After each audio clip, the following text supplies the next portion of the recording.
Hello, guys. So, before this episode starts, I just wanted to let you know that towards the end of this episode, in the last 15 minutes or so, the editing might sound a bit choppy and a bit off. That is predominantly because me and my guest we discussed some things that turned out to be inaccurate. So I've removed them sort of for the sake of I guess I don't want to be inaccurate and I don't want to have incorrect information on this show. So, besides that, I hope you enjoy this episode. Hello, everybody, and welcome back to another episode of At the Movies with William Fletcher. As per usual, I'm your host, William Fletcher, and this week I'm joined once again by Mr. Barney Metcalf. Hello, hello. I think you might be the longest tenured guest on this show at this point, or at least, or maybe tied for most Ooh, episodes at yeah, this no. rate. Um, I'm on, yeah, a fair bit. yeah, But it's good. it's easier to just ask someone who's already done it. So, Yeah. um, so this week is going to be one of my longest episodes to date, as we will be covering the Best Picture nominees for 2022, technically. Yeah. Yeah. So in 10 films. a general sense, what are your thoughts on these films, like overall? Um, See, the way I've been describing it to people over the last few weeks is I think, the Oscars are never usually, I don't think they often pick, the best of the The best best films films. of the year. Yeah. But I think even by their standards, this is sort of a weak year. Hmm. I Or kind certainly in comparison to the last few years, it feels a lot weaker. Yeah. I kind of agree. Like, to sort of give my sort of general thoughts, I like most of these films Yeah, overall, I, but I just about like most of them. but just sort of I don't. None of these films have got like a massively high score from me, like the previous couple years. Like last year had a couple nines from me for the best picture nominees, and then yeah, the year before that. And there's so to like lay my cards on the table. No film this year got above an 8 out of 10 for me for a Right. rating. So Well, I may have a few yeah, above 10, but I've also got some of, one of the lowest scoring Best Picture nominees I can think of I've yeah. seen. So just before we started recording, I put the 10 films in a random list generator, and that's the list we were going off with. So we're starting off with West Side Story. Okay, right. So I'd seen this one before the Oscar nomination. So sort of for comparison, there were two of these films that I hadn't seen prior to Same this. with me. Um, and I was going to see both of them anyway. One because I thought it would get in for Best Picture, and one because it was a film that was getting a lot of praise. Right. Which And we will is, get to those, and I will mention them when okay, we get yeah. to them. So, West Side Story. I mean, Spielberg, he makes good movies, mostly. For the most part, yeah. Yeah. I mean, you're one of those people who likes The Post, and that's an interesting Yeah, opinion. I am a weird outlier that as somebody who thought that the post was yeah quite good. Yeah, I have not seen it, but I've seen a fair number of his films now. I think like 13 or so, maybe 14, I don't know how many of his films I've or seen, something. but I always forget how much I like Spielberg, and then I watch one of his films, and I'm like, oh, well, of course he's great, it's Yeah, Spielberg. yeah. It does feel a lot of people seem to agree that he hasn't really made anything amazing in like a long time. Like he's made good stuff, but Yeah. he hasn't made anything like I think Schindler's List. No, was like the last film of his that got a lot of critical acclaim. Like he's had sort of Best Picture nominated films since then, but like The Post, for example, a lot of people didn't really like The Post, especially, and so we're a A lot bit of people didn't know it existed. yeah. And then I mean, Bridge of Spies was Best Picture, and then I think Mm. Lincoln was, and was Warhorse the last decade, or was that he had like Yeah, no, four? that was 2011, I think that was. Yeah, he had four films in the last decade get nominated for Best Picture. So it's not like he hasn't been making good films, but no, I think don't think many people think He's not been firing on all he cylinders, at hasn't been least. making like all time classics in a long Mm. time.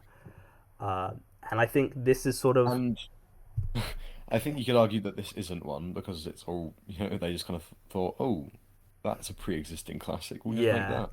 yeah. So sort of to be completely upfront about this, I have not seen the original.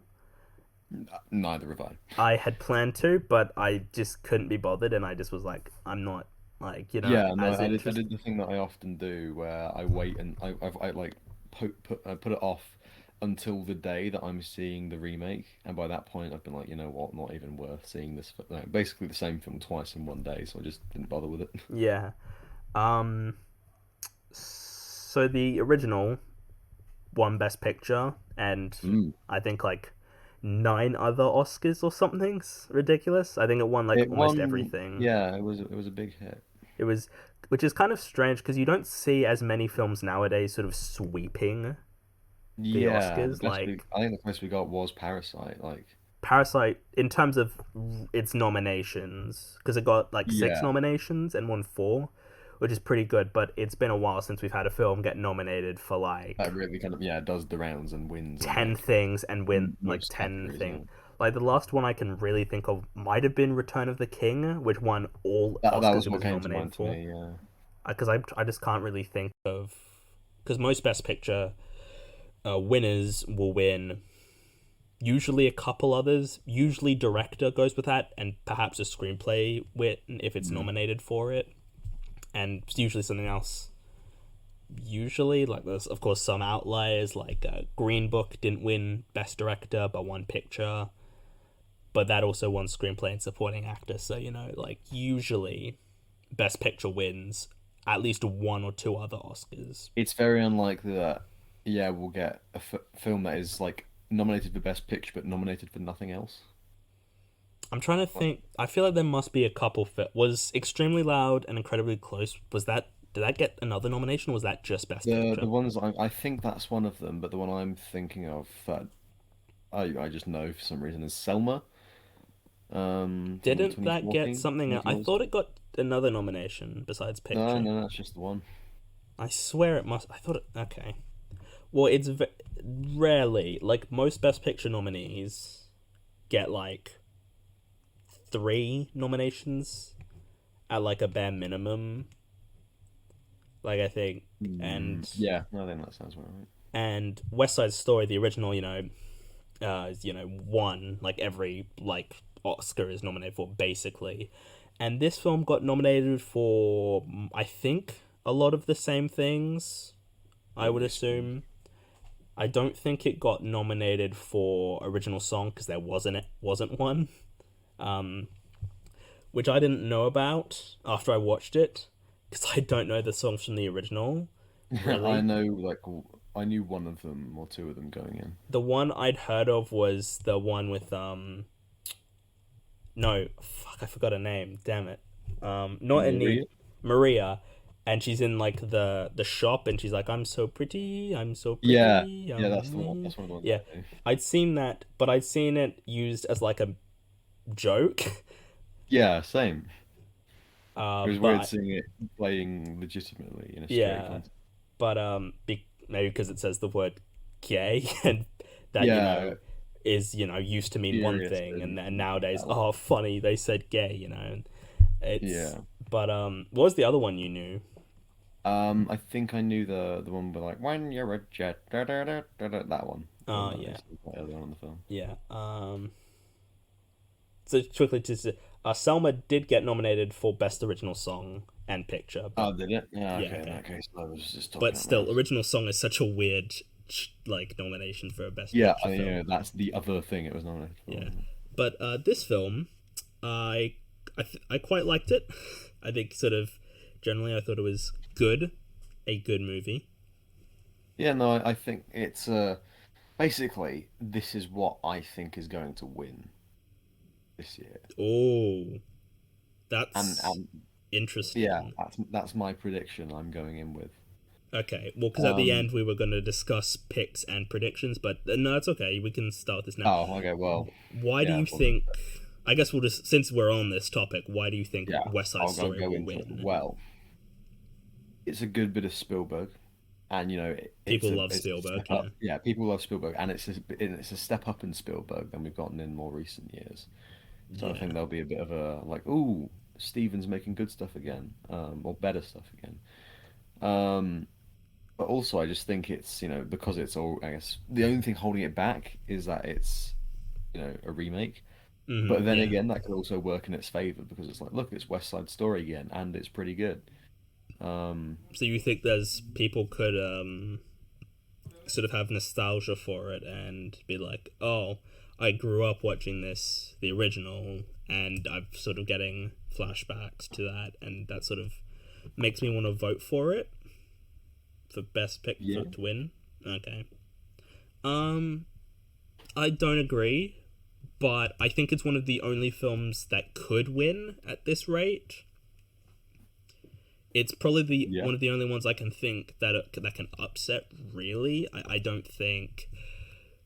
Like again, it sort of depends how other awards ceremonies go in the coming weeks. But it's one of the only ones I think that has a real shot of yeah. It's one of winning.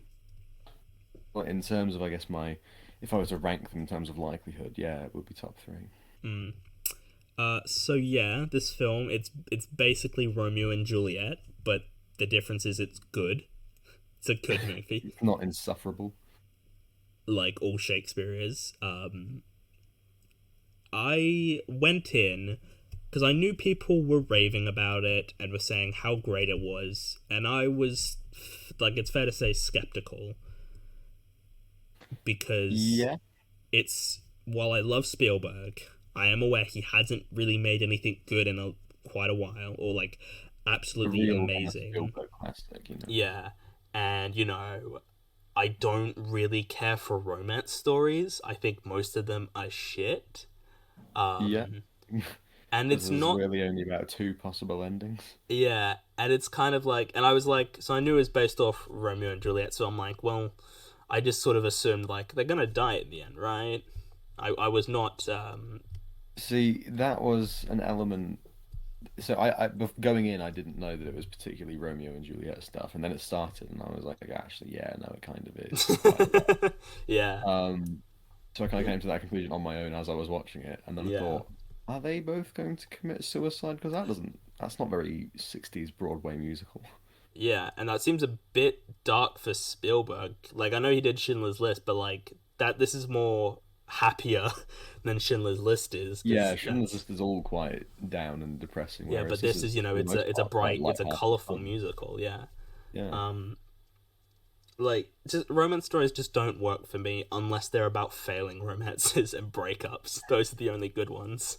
I sort of realize that that's my taste in romance as well. Like all the romance films I can think of are just like, oh, these people hate each other now and they're leaving each other, and those are the only good One of them ones. will probably die by the end of the film. Yeah, but I, And I guess this kind of splits the difference. yeah, and then so I went to see this with my grandparents and my younger Mm. sister because my grandparents, my nana, grandma, whatever you want, she is a big musical theater fan, Right. to Yeah, be my specific. sister's a big musical fan. Yeah. Um, and I assume she would have seen the original when it came out. She's old enough to have been alive when it came out. Mm. And so she took us to see it. And I was like, yeah, I'll go see it. More just because I'm like, it will probably get in for Best Picture. I should probably watch it now. Yeah, get out Um, of the way. and like the opening scene, I kind of was sold on it in the opening. I was like, oh, this is actually good. Like this, like immediate, like the sort of cinematography, like straight up. I was like, oh, Mm. this looks good. Like this might be a good, and I'm like, this can't be good, right? This can't be a good movie, This is right? far better than it has any right to be. And yeah, I think I kind of really loved it. Um, yeah, it's good. It's a good movie. I think it's a very solid film. Yeah, it's very kind of Mm, inoffensive. yeah, it's definitely probably one of the biggest crowd pleasers for Best Picture nominees this year. Yeah, In a way that certain other films like Power of the Dog or like I guess Belfast. Belfast. Well, Belfast is a bit more to for the audiences, I think, because it's sort of like, oh, it's about this kid and his dream and Actually, everything. in that case, But Power Drive of My the Car, Dog is about cowboys and something. yeah, We'll get there. we will get that at some point. But this is, I mean, and this is and sort of like Coda as well. I think Coda is a very easy film to get into because it's a very light Mm, film. And this film yeah. does have dark elements, and there is some brutal shit that happens. Like people get really hurt in this film. Like, Yeah. and I was like, man, Spielberg's going a bit Damn. hard with this one. Like, he's not I like, went from 0 to 100 real quick. yeah, and it's like, and I was like, okay, these people they don't like each other. There's probably going to be some fights. There's probably going to be some people dying and getting hurt. And I was like, fair enough. But it felt, I don't know, just felt like real. I guess like it didn't feel like Indiana Jones films, for example. Like the punches, some of them don't feel real, if that makes sense. Like I don't feel like Yeah, they're very movie punches. You know, yeah, he'll but punch this it something kind like of felt yeah, but this one it felt kind of like oh, is he actually hitting him? Like is this person actually yeah, like just real being genuine injured right like now? scuffles. So yeah, I think this was it's sort of on a technical level pretty much good across the board. I think it looks very Yeah, nice. no, it's a really beautiful looking film as well. It's You know, yeah, well very made. well shot. I think like sort of costume design and the sound. I think the songs are all very well performed, more or less. I don't They are have done yeah, in I terms of don't movie musical sequences. Yeah, yeah, I so it's don't have the original to compare them to, so I don't know uh, if they are good adaptations of these original songs. I've got no mm, idea. But I guess performances were good. solid. Yeah, Yeah. So I guess the one performance that's getting a lot of love and awards hype is Ariana DeBose in the film. yes. Uh, yeah, I thought she's probably the best. No, not the best performance. I think I preferred the Maria Yeah, one. I thought Rachel Zegler was. I don't think infinitely better is the way to put it. I do think she was the better performance, and I think it is a bit of a shame that she's not getting the awards love that Dubose is getting because I think she's. Yeah, I would say she is better. She is the better performance of the two, but everyone's sort of showering Dubose with awards, recognition, and even love. though they're not doing that a different a thing. No.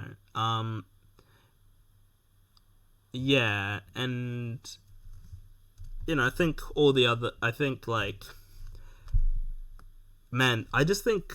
I'm just sort of tease something for later. I think that the best actress category this year is kind of a bit shit.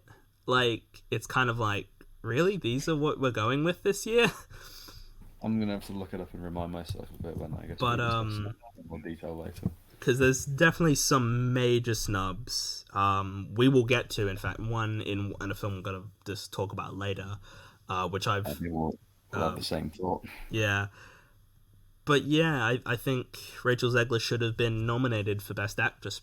Personally, I thought she was probably the best performance in the film, and she's sort of just not really getting the recognition I feel like she deserves. 'Cause But this was her like breakthrough performance, wasn't it? This is like her first film, yeah, wasn't more or less. I think this is like her first like film performance. I think she's done other stuff, but she hasn't really. it?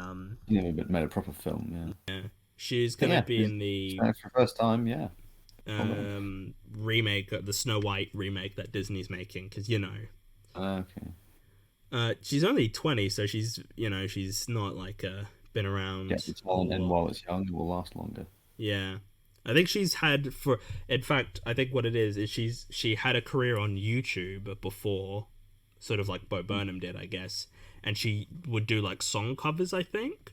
And I think she did a song cover of one of the West Side Story songs, and I think that would have that helped sort of propel her to Mm, getting so this is her first feature film that she's done, yeah.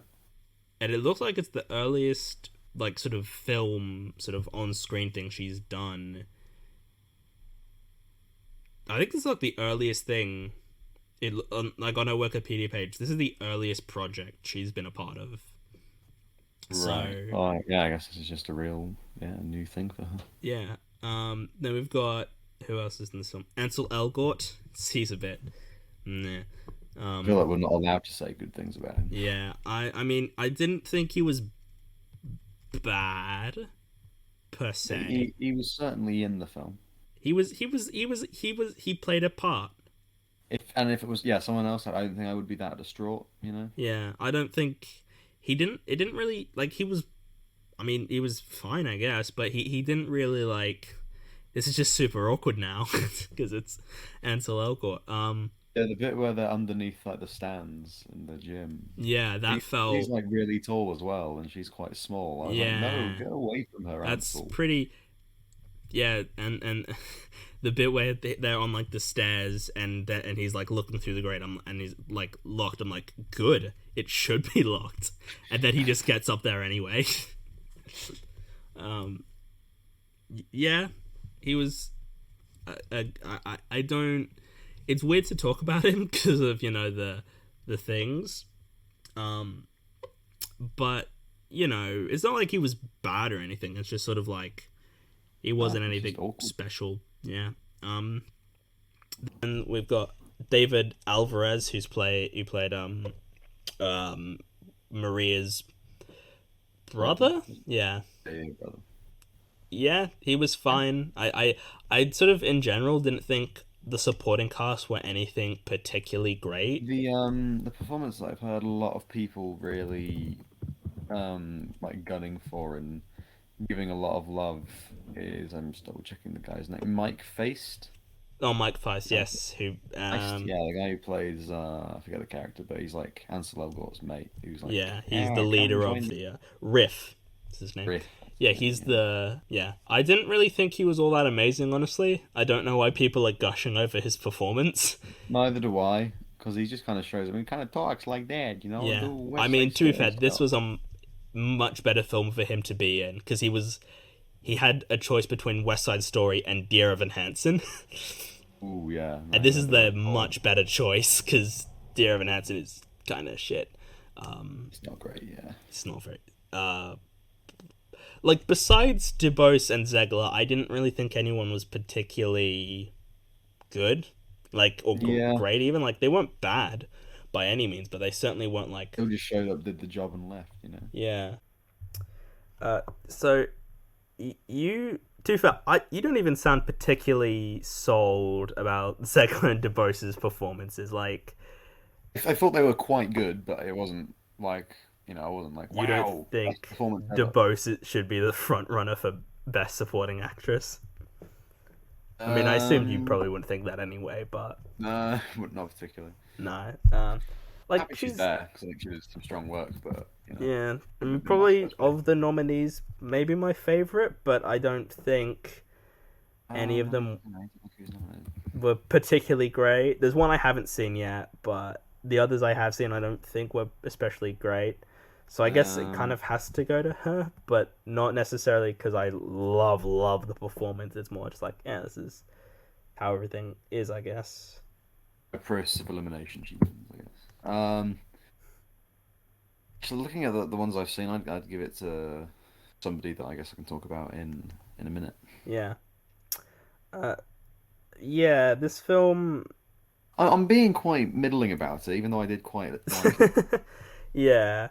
I I'm think maybe I appreciate the technical aspects of it more just because West Side it's Story is definitely got strange. it's I think the like opening shot that sort of establishes like the grounds that the um I Yeah, forget there's which that was like big which crane shot through the like the Jets are working in. I thought that was yeah. very. I think that was a very nice sort of establishing shot. I think Uh, a lot of this film does feel quite 60s in the way some of it kind yeah, of shot and directed. yeah. I mean, it does take place in that time period. They didn't sort of Well, yeah, modernize yeah, it. exactly. Uh, Like, ye- and that opening kind of craning shot that felt very kind of like yeah. could be from a 60s It film. I think the choreography for most of the songs and performances were all pretty good. Like I thought it was very well done. Very pleasing to the eye. Yeah. I mean, I do appreciate some good choreography in a film with. Hey, it's no Peacemaker intro. Oh no, nothing will be that Peacemaker That is the intro. pinnacle of dance numbers. Yeah, but you know it's decent, I guess. Yeah, no, Compared to- no, it what is good. It's you it's the know, musical, yeah, and I it's mean, very of it's its you time. know it's Spielberg. Like you're usually you can't really go all that wrong with Spielberg as a In terms, director. yeah, no, I feel like it's degrading to say that he's like a safe pair of hands because he is genuinely a very good director. Yeah, and yeah, and an interesting fact I learned that I think Spielberg was the first director to be nominated. I think in 6 different decades. I think it was or something. Yeah, that makes sense. Because I think what the 70s, 80s, Yeah, 70s, 90s, 80s, 2000s, 90s, 10s, noughties, 20s. Yeah, 2010s, 2020s. yeah. Yeah. It's the only I've director seen. for, and I think he's been nominated the most of any director, Wouldn't or be certainly surprised. close to. He's kind of become the Meryl Streep of that category. You need an extra I mean, spot to yeah, throw to Spielberg yeah. Last decade got 4 nominations for best director. for stuff that is very not his best work. Um, yeah, I think he's been nominated. Well, he's won. He's only won twice, which is kind of a bit interesting that he's one of those people who, Was it Saving Private Ryan and Schindler? yeah, both very well deserved. Both are incredibly well directed films, but he did not win Best Picture for Saving Private Ryan, which was an No. interesting one.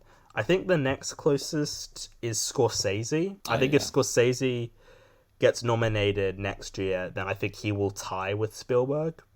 Yeah, I was gonna say he probably yeah, he's not been nominated this decade yet. But you know, I mean, again, it's sort of Scorsese. You're always going to nominate Scorsese, even for his. He Well, didn't get nominated for The Irishman, did he? no, he got nominated for The Irishman.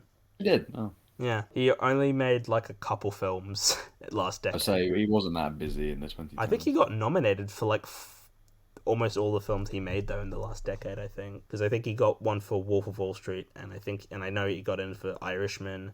I don't know if he got Well, in for Hugo or not. Silence. I think that would be weird if he did. Yeah, so that and Silence aren't really Silence. talked I think about. those are the only films he. Oh, Shutter Island, of course. Oh yeah. Oh, he's nominated for Anyway, Best Director for Hugo. That's weird. It's a weird fact about Scorsese.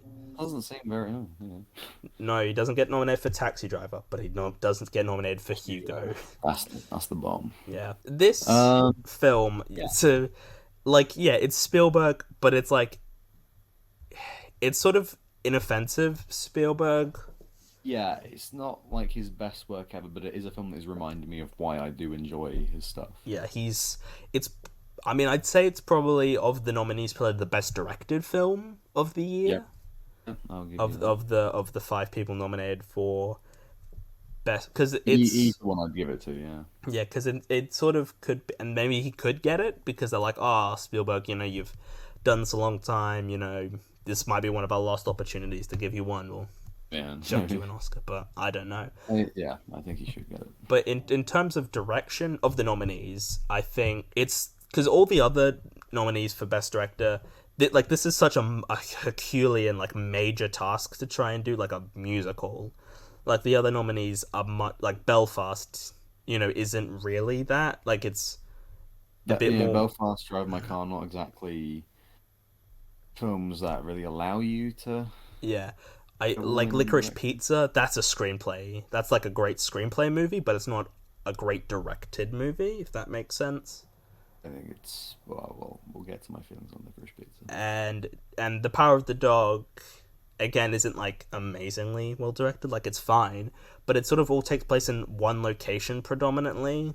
Like most of it There's not is, really room for interesting direction. but like this is a musical, and you've got dances, You have a and lot you've of got fun with it. singing, and Yeah, yeah, really exactly. high You've got energy. some action stuff, people, you know, getting into fights and everything. So it's sort of like, Yeah, and I think he covers all the bases very well. yeah. I just think if there's anything else to There's really, not really that much I have to say about West Side Story other than the yeah. fact that it's I good mean, fun. yeah. Also in the film, acting, I probably should mention this before, is Rita Moreno, who was in the original West Side Story as Anita, where she Oh, won okay. the Oscar. She's the old woman in the shop. Yeah, yeah, yeah. The one. Yeah. Okay. And if DuBose wins at the Oscars, which I feel like she probably will, but we might not. Oh, Um, it's going to be like a Joker Vito Corleone thing. exactly. And it'll be the first time it's happened with a woman. So Mm. every time I say a woman, I just think of Roger Moore in Moonraker. He has invaded my thoughts. Yeah. It happened. There's other things that, like Alan Partridge with James Bond's going to die. And in this one, Tony. No, no, it's not. Is it? No, Tony. Yeah, Tony Ansel Elgort. Tony dies.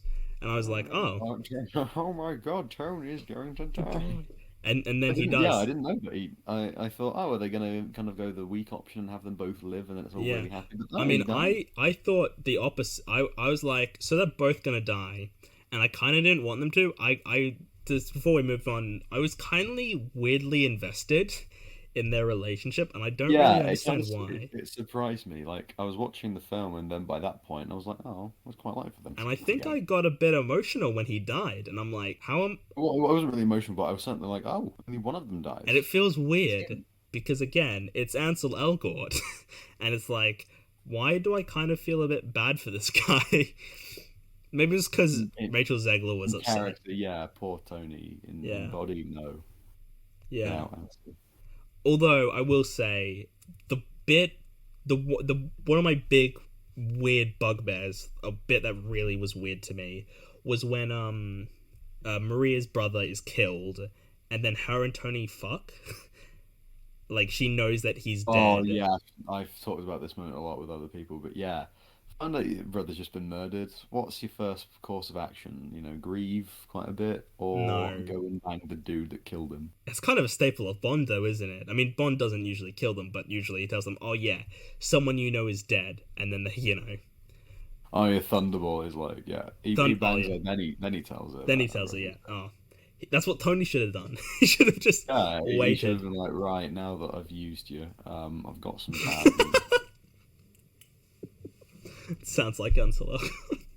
Sorry, Ansel Elgort. Yeah. Yeah, this film, while I do quite like it, there isn't a lot to talk about because like it's just good, like They're very competently good, and yeah, yeah, it's to the point definitely where a good movie and certainly enjoyable. It did feel a bit. There were a couple bits I will say, like when Anita goes to like the shop and there's all the shop, the bad, the white people. white people, Yeah, the sharks, is the that them?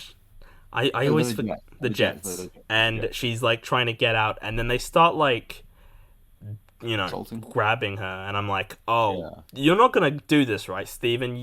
We don't. This isn't. We don't need this. And Yeah. then thankfully it doesn't happen. And I was like, good, because that would have felt super weird, kind of a bit. Yeah, I wouldn't have liked it. I mean, gang rape is a terrible thing, but Yeah, it's one of those things. I don't really want to be confronted by it, which is, yeah. It's not a a fun particularly. topic. Yeah, yeah. Do you want to rate it, and then we'll move on to the next one? Yeah, sure.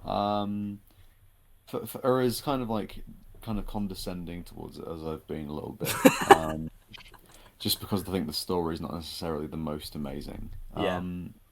I think this is a very, very strong bit of work from Steven Spielberg. Mm. I enjoy it a lot. It doesn't feel as long as it is. It's all quite entertaining throughout, Mm. even I though it will does say kind that. of go on some tangents and Yeah. like, I felt it breezed. It sort of breezed by mostly. I didn't really have any yeah, there's a problems lot with the about it that's runtime. just kind of entertaining to watch that you don't really care that it's almost like what 2.5 hours long.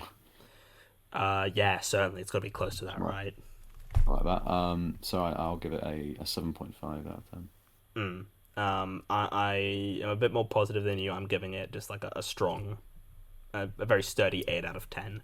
It kind of feels like maybe we'll get more really great things from Spielberg because kind of been missing Yeah, that, no, it's definitely gonna be like, yeah, Spielberg, he's still out there and making hopefully quality this has stuff. sort of reinvigorated him to be like, yeah, I'll make proper movies now and not, Not just gonna go off and make Ready Player One or whatever he did.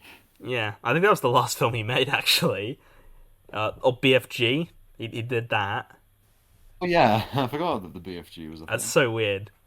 Um, What a strange career he had in 2010. hey, I respect him because he's like, fuck it, I'll make what I want, Like the even if it's hustle, not yeah. good. I'll just do it.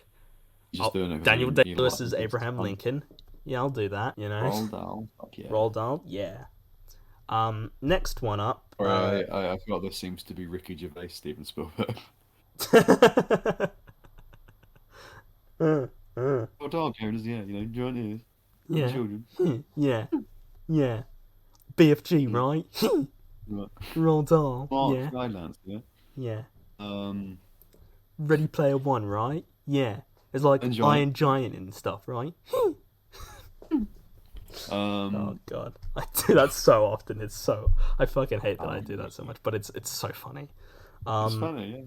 then the next one Um, we've discussed this film so already because some of these we've already discussed in our review of the year episode, which you can listen to. It's super long, but hey, definitely worth listen. if you want to listen to us just kind of Fucking pissing about for 3 hours, for 3 hours, yeah, it was. It went so long. it was a long one. Speaking of films that go long, Dune, man, Oh no, that would have been such a good segue into Drive My Car, wouldn't it? it would have, yeah. It would have been so good. But Dune, um, I have bumped my rating down from the last time we talked about it. Like, let's just be honest, this film isn't that great. Oh, I mean, This might put be it the this way, most. I think this is the worst of the lot. Okay, this is probably my second to third least favorite. Like let's. I think this is far and away the most overrated film of these, though. Like the fact that this is in the This is the only IMDb. one that I'm legitimately angry that it's here. I mean, I personally wouldn't have put it here. I'd have put a lot of other things on in this list of Yeah. 10 than Dune. This would have been like so far, so much I mean, lower on the list. when I look at my own kind of what are my 10 highest rated films of 2021, it's not much better No, in but terms of like like, you would have put in like Last Night in Soho or something like yeah, that. yeah, I would have thrown in, I'd thrown in like either Spider-Man or like No Time to Die or I would have whatever. absolutely thrown in Spider Man personally, but Marvel films, Best Picture, no, oh, except Black Yeah, Panther, but yeah, why? Yeah, yeah, Garfield, yeah. yeah. But no, instead we're stuck with a bunch of boring people standing about in the sand. With Timothée Chalamet and Timothy. Rebecca Ferguson and all these good actors who don't really do much. I don't think that Denis Villeneuve is a actor's director. You think he's a more visual storyteller? He's a very technically minded director, just because I mean, every film, even films of his that I do enjoy quite a lot, like Arrival, mm, I've not. you don't I love think the I said this. characters in it. It's not the characters that do it for you. Yeah, it's It's not the the performances that I'm like, yeah, wow, incredible, and I still say this, and I haven't seen Prisoners. I think I said this last time. Still yeah. haven't gotten around to it. Prisoners is the one I want to watch because I'm like, that's probably going to be his best one for me. Hugh Jackman bashing up a sink and like threatening to kill And Jake Jimmy. Gyllenhaal, like, come on, you can't go wrong with Jake Should Gyllenhaal be, yeah, and no, it Hugh seems like something I Jackman. actually quite like. But no, this is just in this one. Maybe he was aware that it was just dull and crap, so he just was like, you know what, guys, just say the lines and we'll film you, and we'll leave it there. um, I originally, if you listen back, I originally had this at a 7, which looking back was definitely too generous. Because I remember sitting in the theater watching this, being like, man, I am kind of yawning a bit, and I'm a bit tired, and I'm kind of a bit like, what is going on? So then I went and saw Spider Man afterwards, because that's the complete opposite, Oh, what a cure! What and a cure! infinitely better on like so many levels. Um, but this film, And seriously, I don't understand because this film is like in the IMDb top 250 of all time. Yeah, this is the film that I genuinely have no idea what people are getting People are from it. claiming this to be an utter masterpiece of a film, and do I And just I'm sorry, but any reasonable person will watch it and think, not masterpiece. Far from it. like if I like most of like when this film initially came out and was being screened at festivals and everything, people were giving this like fucking 9 out of 10s, 10 out of 10s, Oh eight. yeah, There's I some know. Yeah, eights. my letterbox is just chock full of Oh man, there are so many. well, Yeah, it's like 60% positive. Like tens and nines, and then there are the other 40% are reasonable people that are yeah. like, So get the just to fuck sort out. of look at this list here, I'm looking at people on Letterboxd just on my phone. So I've got 10 people here who have seen it, and 4 of them have given it a 9, 2 have Madness. given it a 10, one's Oh given it my. a 6, and one's given it a 4. So, you know. Hang on. Yeah, I've got two tens, two nines. And yeah, and then it's all kind of middling sixes and fours. And it's weird because we know all these people. we Yeah. we all Well are done, aware. guys. For the most part, you've done a good job. You did the right. Like I just like I don't get it. I really don't get what I'm. Maybe part 2 will make it better, but I don't know if that is true. Like I mean, I'm if I have to rewatch it to find out, that I'm sorry, but this film will just have to stay crap. no. Because yeah. I will see Dune part 2 because the story isn't complete and I do want to know what happens, and I will see it. But I don't I'm think I not. particularly want to know what happens. I'm just like, well, I might as mean, well. I could also just look up it online because it's based off a book, and the book will tell me what happens. Yeah, but I feel like that's going to be exhausting in of itself. Yeah. Like So genuinely, like if for the bits that I was like, hang on, I've missed a bit because I got bored. What's happening? And I'd like have a quick read on Wikipedia to like it was still boring. yeah, Like I can't even and read somebody summarizing this film. yeah, and it's weird that this is like considered the next Lord of the Rings, and I'm like sorry, I it can't be don't better. know, Lord of the Rings is so much better than this. Literally twice as good. Like yeah, like Lord of the Rings genuinely are like close to masterpieces in my mind. Well, Return of the King and Fellowship are. Two I've been Towers is a wanting to watch bit them again for a while, just because I yeah, feel like I've been unkind to them recently, which I don't know where I got that from because I haven't talked about them, but yeah, I don't know, it's but not in like my mind. this, and it's weird to me that so many people, that so many like casual film watchers like this movie. Like this Yeah, is that's of the the most boggling thing. because like if I found it somewhat boring at points, how does like a regular film watcher, like a sort of people who they only sort of really go out to say like the Marvel films or Star Wars or like the big franchises, how do they not Yeah, find something how are they like this watching this and boring? not thinking this is utter shit? But they would find Power of the Dog boring. Like at least Power of the Dog has like Benedict Cumberbatch naked in a lake, like, and it's It's sort of got, yeah, random things that you're like, wait, what? and you've got like gay cowboys and shit. But this you don't have that. It's like I like Also, the Power of the legitimate. Dog's like quite nicely shot for the Yeah, most part. Dune exactly. is the most I mean, dull, uninteresting. it doesn't really have a lot of color to it, does it? Yeah, And it feels like it kind of should. it's like Denny fired all of the like people working on lighting. He was like, Yeah. no, don't need you. I It's want like, oh, everything you just the lit like Blade oh, Runner 20, dark. yeah, like Blade Runner 2049. From what I've seen, is very colorful. Like there's lots of Oh yeah, colors in it. that's a bright Like ass Anna de Armas is like pink, like a giant pink woman, giant pink hologram thing. hologram, yeah. And it's like this just doesn't have any of that. And it's like, what did you do?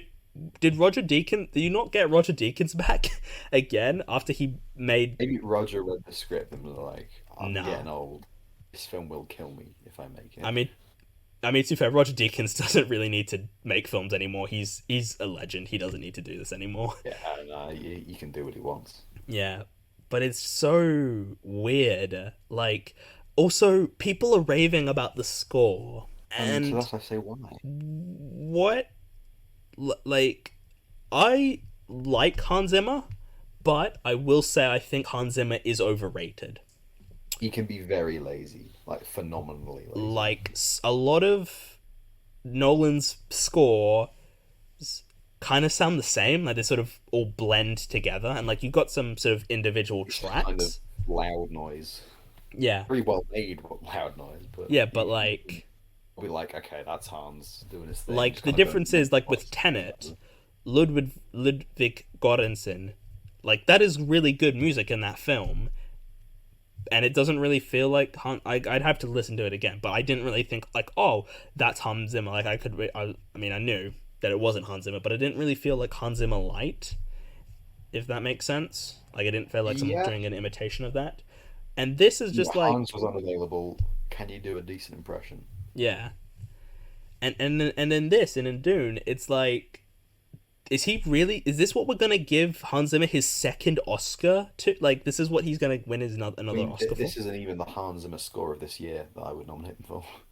Like, his first Oscar was for The Lion King, which is a really great score. Like, Which is a there's fantastic great score. pieces of music in that, you know.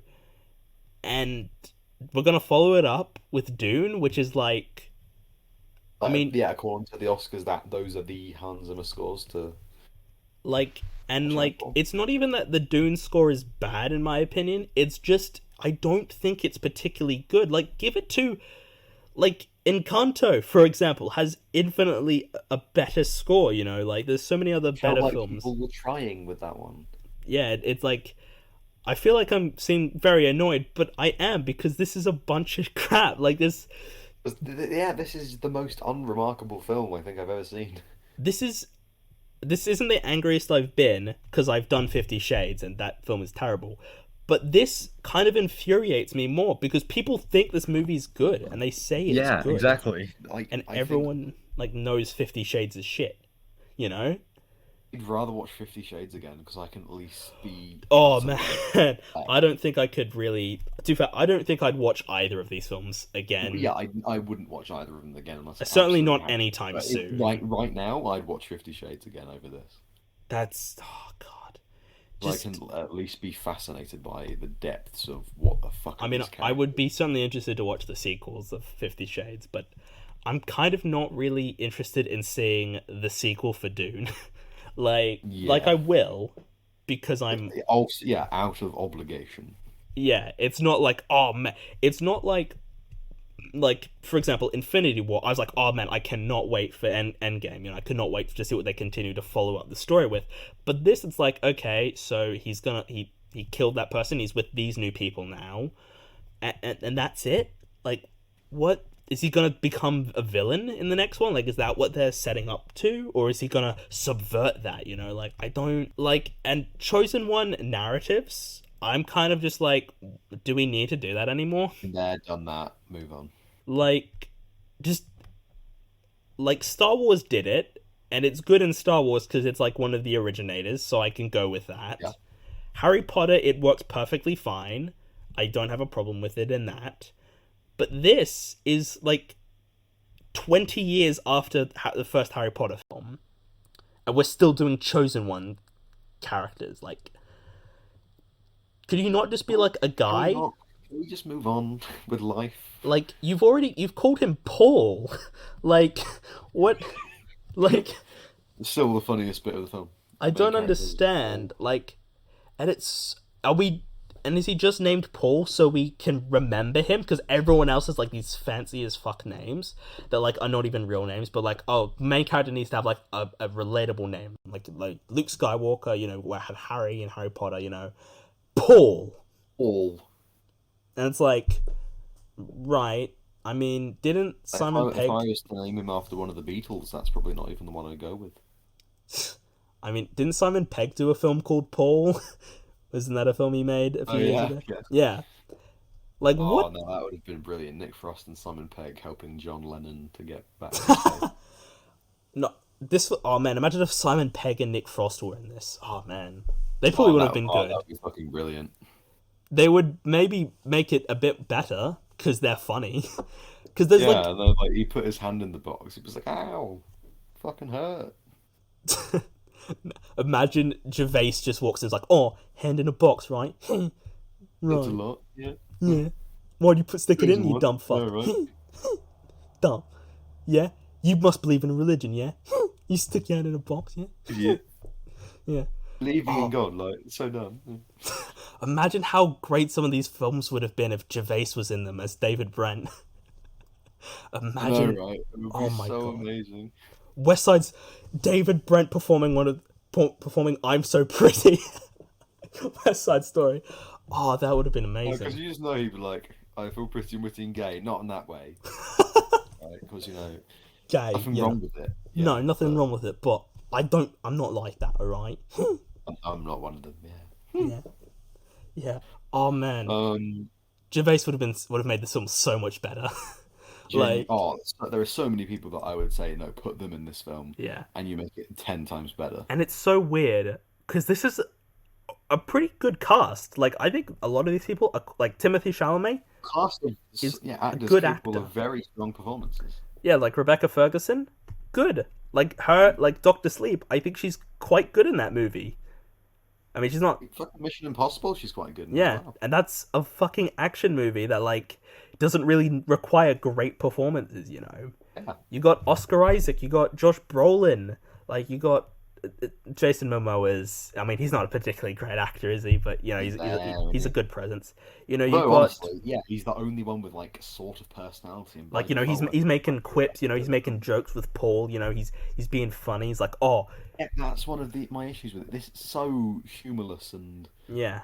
Like just this feels like a miserable. film that you could put a lot of humor into, but still have like a dramatic story. Like, because especially if this is like this was meant to be.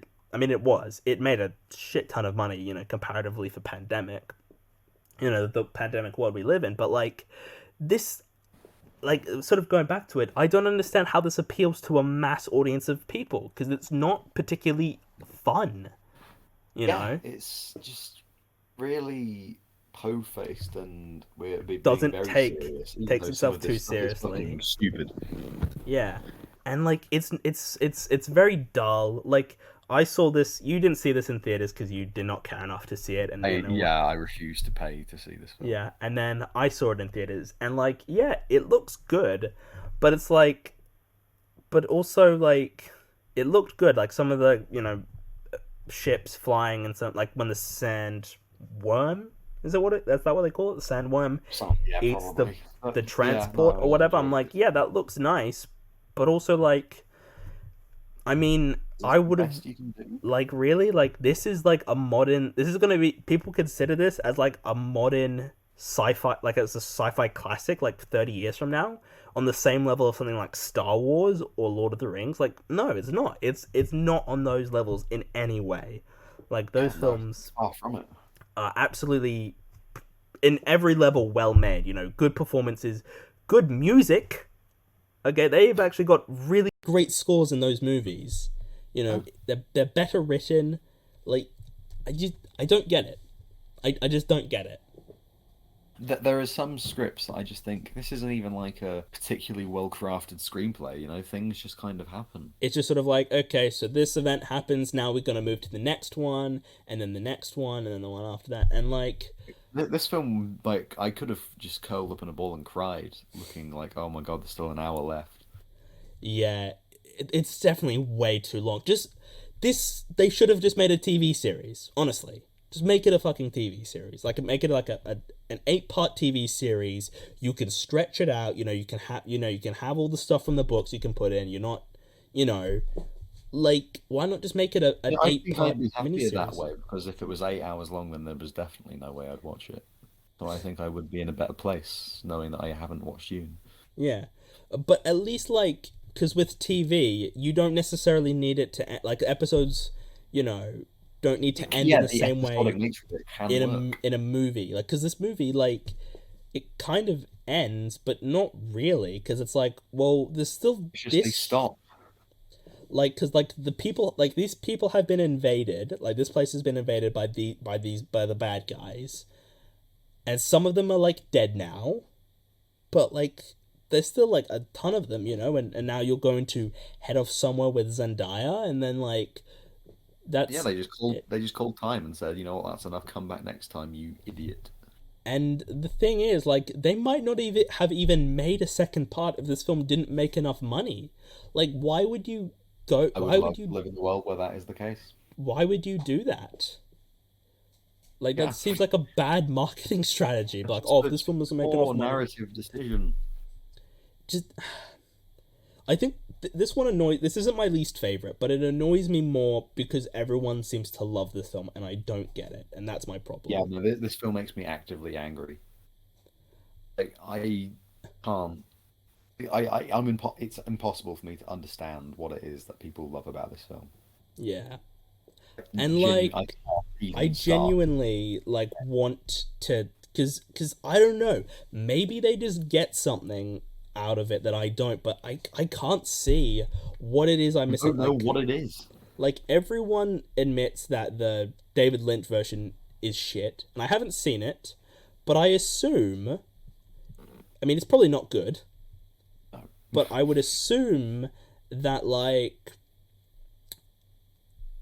it's probably got to be close, right? Like it can't be that because I would assume because it's an adaptation of previously existing work, Lynch would follow it and actually adapt it properly. Yeah, maybe yeah. Oh, this film. It hurts my head. This okay, man. I just seem so. This has annoyed me so much because it's like I don't know, and I'm just looking at reviews now to see maybe if there's something that I'm missing from this film, just to See, part of me wants to, like, yeah, actually kind of seek out what it is that people like about this film, but just the thought of people, you know, fawning over Dune and saying, "Oh, look how amazing it is," that is exhausting to me. I do not have patience for these sorts of people. So someone said this is their second favorite Villeneuve film behind Blade Runner 2049. I don't get it. I really If think this is what is good cinema nowadays, are I these like is this meant to be like if people this is what people I want it like want people to go to instead of Marvel movies now? Like is this yeah, what oh, blockbusters are gonna be now? I got Like a bit of Marvel fatigue, but I can at least enjoy their stuff but just at as least light it's fun. well made and at least Yeah, usually it's of a pretty decent standard. Like it's not like drab as fuck. Like at least it looks nice, yeah. like and this just This is Dune is just pretension. The movie. yeah. And it's gonna be great when it wins all those Oscars, huh? Because Oh, I don't want to live in a world where Dune is an Oscar winner. I'm calling it out. It's gonna win minimum of two. Oh yeah, no, it's It's gonna gonna walk away win with score. something. I'd be surprised if it I will lost weep. score. And I think it's probably gonna win visual effects, even though it shouldn't be. But let's Yeah, ignore oh, that. I mean, it shouldn't be any of these, to be honest. Like, shouldn't. Yeah, no, it shouldn't get anything fired in my way. but I think it was one of the most nominated film. It got 10 fucking nominations, and no acting categories and no director. I know I was surprised that it didn't get director. Like I'm Good. happy because I don't think it deserved to be for director, but it somehow missed. And this feels like such a film that like people will give him director because it's an epic, it's a space epic. It's It's long, so it's long. it gets yeah. It's the Ooh. Academy. We love long movies. And it's like, so where was the love for the Russo brothers for Infinity War and Endgame? Like, those Yeah, are like the same kind of premise in that they are like, films that require a shit ton of directing because they're giant space epics. Why yeah. didn't J.J. Abrams get nominated for Force Awakens? It was like, Stanley Kubrick for like 2001. yeah, like I don't get it. Did Kubrick not get nominated for 2001? I thought he I don't did. think so, no. Oh man. Well, they always. I mean, they gave him an Oscar for 2001, but that's for visual effects, so it's a bit dubious. Cause, but like, yeah. But this, I don't know. It's just so weird to me that this. Sorry, no, I take it back. He did get nominated. My bad. He did get nominated. Okay. My bad. Yeah. Oh, man. It's so weird that Kubrick has never fucking only won a singular Oscar, and it wasn't for No, even for right. screenplay or director. I'm so done with It's this crap. well, good. We can move on now. Yeah, I've got Rating nothing actually. I want to say about Let's it just put a because rating on it, and we can move on. yeah, I think this is I mean, your least dreadful. favorite. You actually hate this movie and It's dislike it. far away my least favorite. I have in every other film, there's at least one thing that I can appreciate and enjoy, but this one is just devoid of life and fun, and I feel like I've come out a lesser person for having watched it. So I'd give it a 4 out of 10. Oh yeah. But I haven't I changed my opinion. Yeah, I've bumped my rating down to a 6, but it's much closer to a 5. It even if I think about it more, I might bump it down to a 5 out of 10. Honestly, it's just annoying when people love a film so much that I think that is not that good and is kind of a bit crap. Like See, this is maybe if you a couple of years ago, I've said like I wish I liked this film. mm, I don't even do that with this now because I you don't don't like want to be a I don't want pretentious. to enjoy this film. Yeah, it's just I feel you know like I am I want to, a lesser-minded person if I enjoy this film. man. Yeah, that's right, you fucking listeners. You like this movie, well then you're just If you dumb. like this movie, I'm sorry, but you are one of the worst human beings I can think of. Dude, I don't know anyone actually. Oh no, I do know someone personally who liked this movie. Never mind. Yeah, I know someone that But liked they this also film a liked lot, the and original Blade Runner, so yeah, well, yeah, no, this person hasn't been able to justify their opinion to me, so ah, yeah, well, that's a good question. Why do you like this film? Like, what is good in it? That's give always a good question. a good explanation. It's like The Godfather. I'm like, why And do just you say, oh, like the this movie? cinematography is amazing. Just no, tell me why it's amazing. Yeah. Moving on to a better film, a film that I liked. I've also bumped my rating down for this one as well, but I didn't discuss it in my review of the year because it was not in my top 10. The Power of the Dog. Okay, this one, there's at least some stuff in there that I can talk Enjoy. about And with also talk sort about, of yeah. interest. So this one I saw, this was one of the earliest ones I saw for Best Picture. Before it was even on Netflix, I went out to a cinema to see it because I thought, you know what? It'll probably be good. And I liked it. I don't think it's amazing, like a lot of people seem to think it is, but I do think it is at least a good movie, at the very least. There were bits of it that I enjoyed. You This is only one of the watched this last ones one, I've seen. yeah, a couple days ago, Oh I yeah, think, right? Like one of the last ones you this watched. is yeah, this is one of the two that I haven't seen, and yeah, I watched it the other day. Yeah, Just because I thought, you know what, I need to get to it eventually, and I've got a few hours to spare, so I'll get yeah. around to it. This, I haven't yeah, been to watch it for a while, but yeah. it's It's kind of a bit inaccessible, isn't it? it's yeah. Like it seems like it's a bit boring to some people. Like I found it more or less entertaining throughout. It did get a bit boring at a couple points, but I wasn't like, oh man, this is taking forever. It's not like Dune where I'm like falling asleep, where I'm like yawning in my chair or whatever. I'm just like, Yeah, see, with the power of the dog, it's slow and I can feel it. but it's the I'm point though. okay. Like it kind of feels like, yeah, this is it's Yeah. gonna start getting, you know, shit's gonna start picking up. It kind of does, but also I feel like it's a bit Well, pretentious. basically, yeah, the most one of the more pretentious things I think you can do in a film is make everything feel like it's coming to some sort of climax, and then It doesn't. It just, don't. yeah, Like this whole film, I thought, okay, it's building to some sort of confrontation, yeah, and that's then spoiler exactly what I alert, was thinking. And Benedict then, Cumberbatch is dead. oh, he just died, and I was like, what? That's weird. I'm And sorry, where's my ending? yeah, and I was a bit confused actually. So he puts his hands This is in one of the the, things I want to talk about. yeah. I mean, do you want to talk about the ending now that we're on it, or do Tell you you want what, to? we can kind of talk about other bits of the film, then we'll get to the end. Yeah. Performance wise, I thought this was pretty decent. I wasn't that blown away by anyone, but for the most part, they're all actors that I enjoy, so Yeah.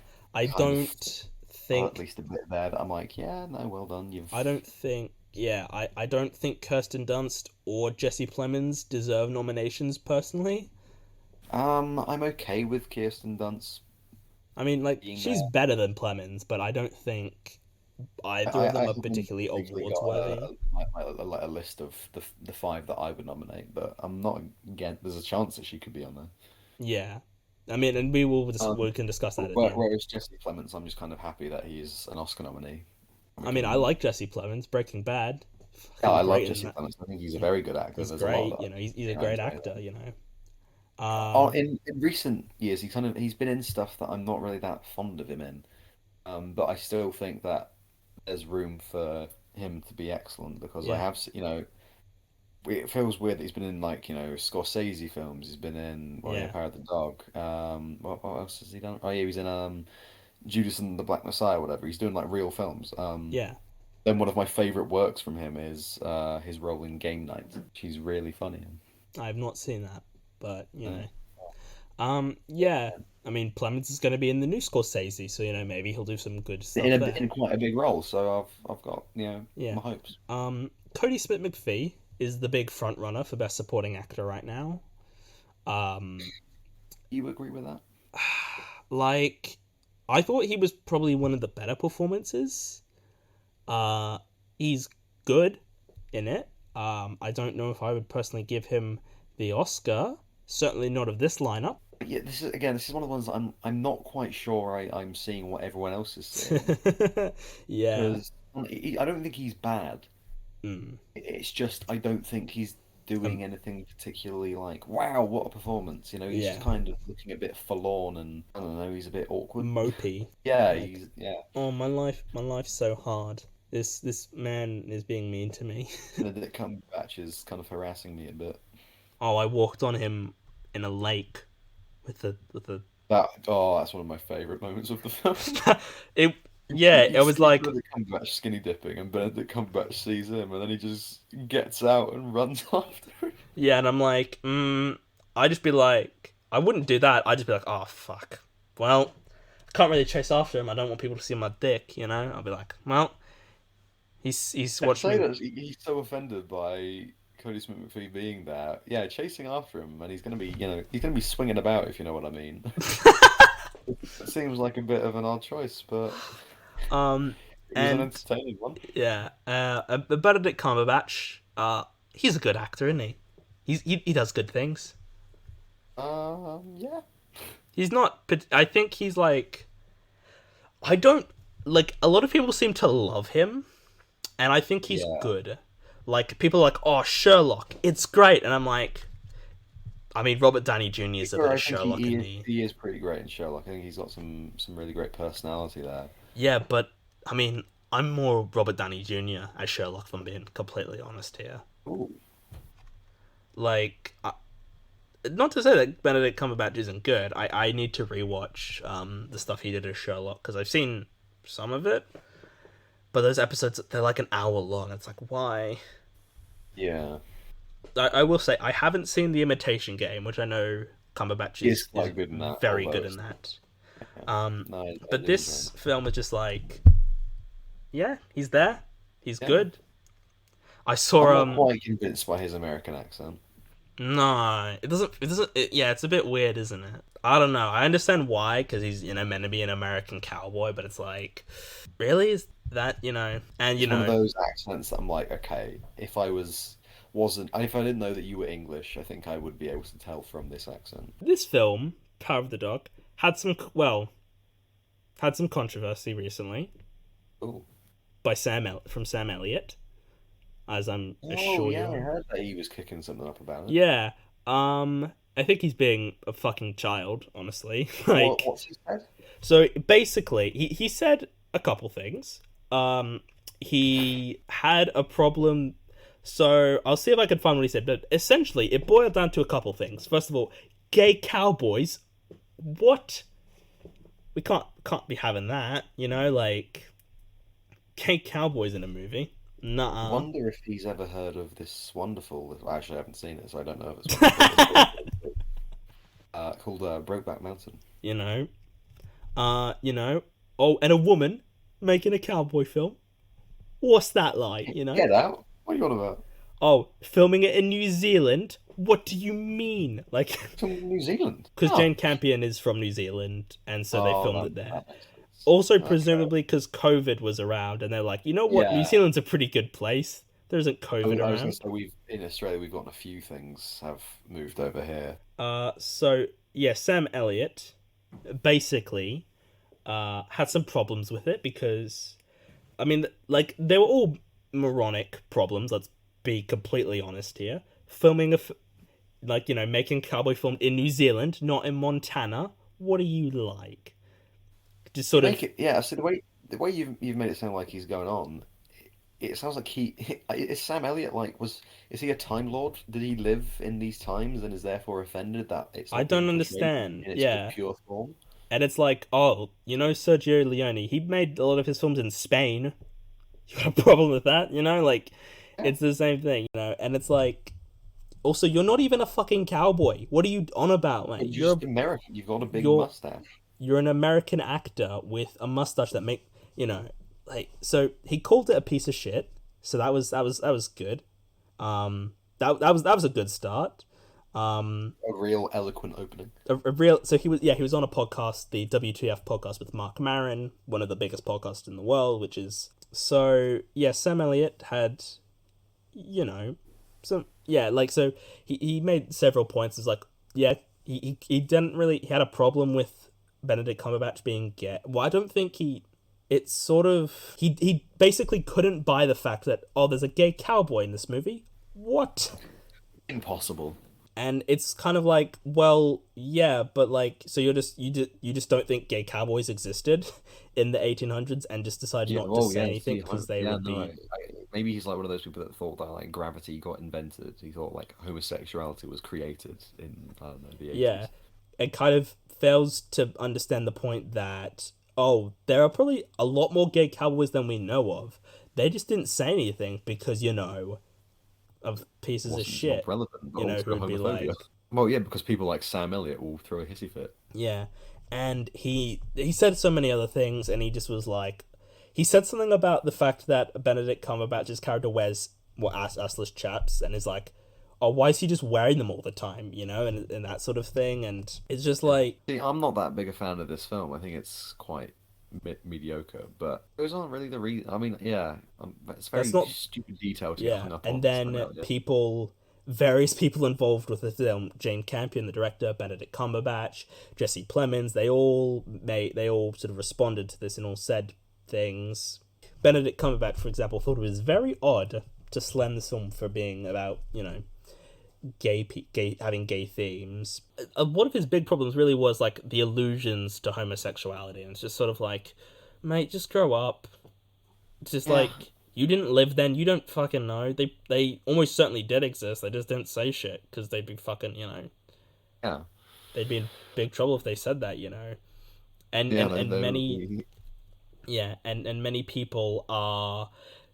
It's sort of people are split between it, and I don't really understand why. People are like, oh yeah, Sam Elliott, he can absolutely say those things. That's okay. He can say that shit, and I'm like, really?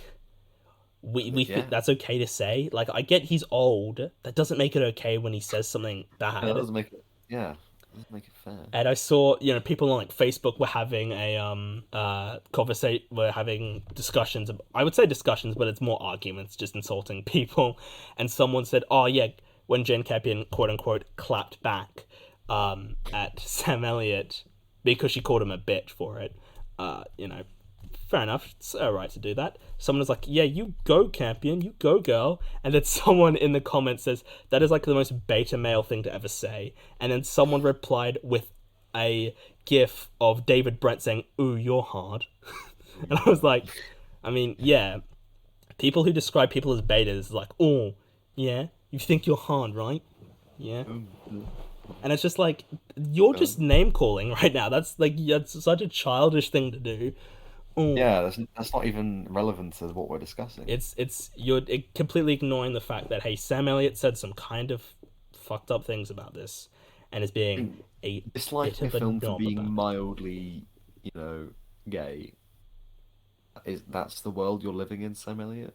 Yeah, I mean to be fair, like when Brokeback Mountain came out, a lot of critics and Academy members like, I'm not going to see that movie. It's got gay cowboys in it, but. I would like to think we've moved past that, but evidenced by these people, we kind of haven't. I can't wait to see like a gay pirate movie, and then everyone will be like, "Oh, Oh, there weren't gay pirates." it's like, are you sure about that? You don't know. There could have totally been gay parts. Exactly, it's just a bunch of men on a boat for sailing for Exactly. weeks on end. That's the thing too. This film, there's like barely any women in this movie. It's like all guys. A lot of them are shirtless. They all, They all go swimming naked together. yeah, like how, like that's a bit gay. No problem, of course. But Yeah, like, nothing wrong with it. But yeah, in terms of what we know of the interests of the homosexual, yeah, yeah, naked men is fairly high up on there. yeah. And it's okay, like this film Um, just, yeah, and I didn't really. To be fair, I don't know if it's because I just wasn't paying as much attention, but I didn't really sort of pick up on. I was like, yeah, he's being a bit weird, and it's kind of he's acting a bit, gay. But I never really thought, oh man, he's fucking gay. It yeah. wasn't like, See, oh this my was not god. what I thought it was going to be. Going in, I thought it was going to be like Benedict Cumberbatch starts harassing this little gay teenager guy. Yeah, And then it's going to be because yeah, he has his own inner demons about that. But no, it's a lot less specific. yeah. It this is film is just sort of like, it's very well made, but it is kind of like I did sort of think at the end, like, what was the point of that? Am I missing something Yeah, here? okay, yeah. Can we talk about the ending? Yeah, So throughout the film, Benedict Cumberbatch, he's been a real piece of work, and that's what causing Kirsten Dunst to fall into alcoholism or something. yes, Um, and so Benedict Cumberbatch, he's kind of like got a sort of friendship now with her son. And they're yeah, making like some rope. Then he gets one day he gets whatever it is, and anthrax. That's not anthrax. He gets something. yeah. It's not Dies. anthrax. It's like something. Yeah, I forgot what it was It exactly. sounds like that. Yeah, he gets something. He dies. Um, Yeah, and and I then the film was ends. y- yes, I And Cody Smith McPhee reads the Bible and looks a bit smug. yeah, but I didn't. So did he kill Benedict Cumberbatch? Yeah, I didn't pick up on that. That it was implied that like, oh, he did that on purpose because he knew it would kill, Benedict Cumberbatch. I was Yeah. just So like, the going theory is that like something to do with some chemical on the rope or something infected Benedict Cumberbatch's wound. yeah. And Cody Smith McPhee like intentionally made that happen. Oh, it's he did die of anthrax. Okay. Oh, it was, yeah, there you go. And yeah, and I guess I would have liked some clarity and like, give us a moment where it's like, yeah, it was him, and it's like a kind of dark, twisted ending moment. But instead, I was just kind of left like, wait, did he do Well, because something? on the Wikipedia page afterwards, I read it because I was like, was there something I missed there? It's written. It's been changed now. I just had a look, but it was written as like, oh, it's implied that he did that on purpose to kill him, and I'm like, it wasn't particularly clear. Like, Yeah, I don't think yeah, it's like. and the way to make it clear is, it's set up. Oh, if you do this with this, then that's going to mess you up early on in the film. Well, I mean, they Then do they sort of were. say that like he doesn't really handle. Well, he doesn't really Uh, handle I'm those talking kind. the setup of the Cody Smith McPhee Oh, killing him. killing him. Oh yeah, no, that's not set up at all. There's no real setup. It's like, yeah, you don't like him, but I didn't think, oh, he's going to Yeah, murder I haven't him. really seen you react to the devastating effects it's having on your mother. I haven't seen enough of that to buy that you would think that killing him is the solution. Yeah, it just felt super like, okay. Yeah, it's a bit strange, to be honest. Hmm. It just sort of is like, I don't know. We talked more about the Sam Elliott stuff in this film, but I don't know if there's as much to talk about with this film, honestly. Yeah, just because it's 2 hours long, but not very much actually happens. It's It's just kind it's a of Benedict pretty Cumberbatch being a bit standard difficult. film, well, it's a pretty like, yeah, a bit boring, but like there's no real There's no really like extreme, There's nothing that really bad in it. There's nothing really amazing in it. yeah, there's nothing like, oh, yeah, exactly. It's a pretty more or less inoffensive unless you're a bigot, but but To like, civilized people, yeah, yeah, inoffensive. exactly. It's just, a decent film. Yeah, and this is the front runner for Best Picture, I should say. This is one of the real favorites. Yeah, it's probably the one that's most likely to win. I would argue it's Yeah. my pick to win. Certainly not my favorite, but it's my It's like yeah, my top three kind of likelihood, I think. But yeah. And this kind of is a bit of an Academy pick. I know I've talked to people who are like, "Oh, there's no way the Academy's gonna pick it. It's too slow and boring and sort of this." And I'm like, I mean, did you see Nomadland? You know, it's kind of what No Man Land, wasn't it? You know, Yeah, but that was a bit like shorter. yeah, this film just yeah, like it's a good movie, and I enjoyed it, and I'd be happy to Plod rewatch it. long, I kind of yeah. But I'm not like, oh, I need to rewatch this. There's like a couple films in this list that I'm like, I'd like to watch again, but there's nothing I'm really like, oh, I must rewatch that again sometime soon. It's just like, Yeah. yeah. So do you want to put ratings on it and then move on? Yeah, yeah. Very slow, very kind of plodding, Mm, with bits of interest dotted throughout, and an ending that I wasn't quite sure on. yeah, So this is on the lower end of my ranking. yeah, But I don't think it's bad. I don't think it's that great. So I'm gonna come down on a fairly solid 6 out of 10. yeah. I originally had this as an 8 out of 10 when I initially saw it. This was way too that was a bit generous. And I bumped it down to a 7. I sort of thought Yeah. about it and was like, yeah, some of it kind of was just like, was there a purpose in that? Or some of it was just like, really, that's what you were going for there? I didn't really get that. It's sort of just a film that Yeah. there isn't really a lot to talk about because there really isn't a lot in it. It's Yeah, just not very like much substance. like nothing really bad or wrong per se. Just sort of like, yeah, it's a movie that exists. It got made and released, Yeah. and I've seen it. And speaking of another film that's kind of a bit boring and kind of a bit Belfast. Right, okay, that's not the one I thought you were gonna go with. I don't really care for this film. It's putting my cards on the table right up front. So one of the weaker ones for me. Not bad by any means, but certainly I don't get why everybody likes this one. It seems. Yeah, this is another, I guess, sort of front runner. Yeah, I think the three major frontrunners are West Side, Power of the Dog, and Belfast. Really, I don't Yeah. really think anything else is like a big front runner to win yet. But Yeah. Yeah, I don't mind this film. yeah, Again, it's kind of one of the ones that I watched it and I was like, I haven't been changed as a person as a result of watching it. So, yeah.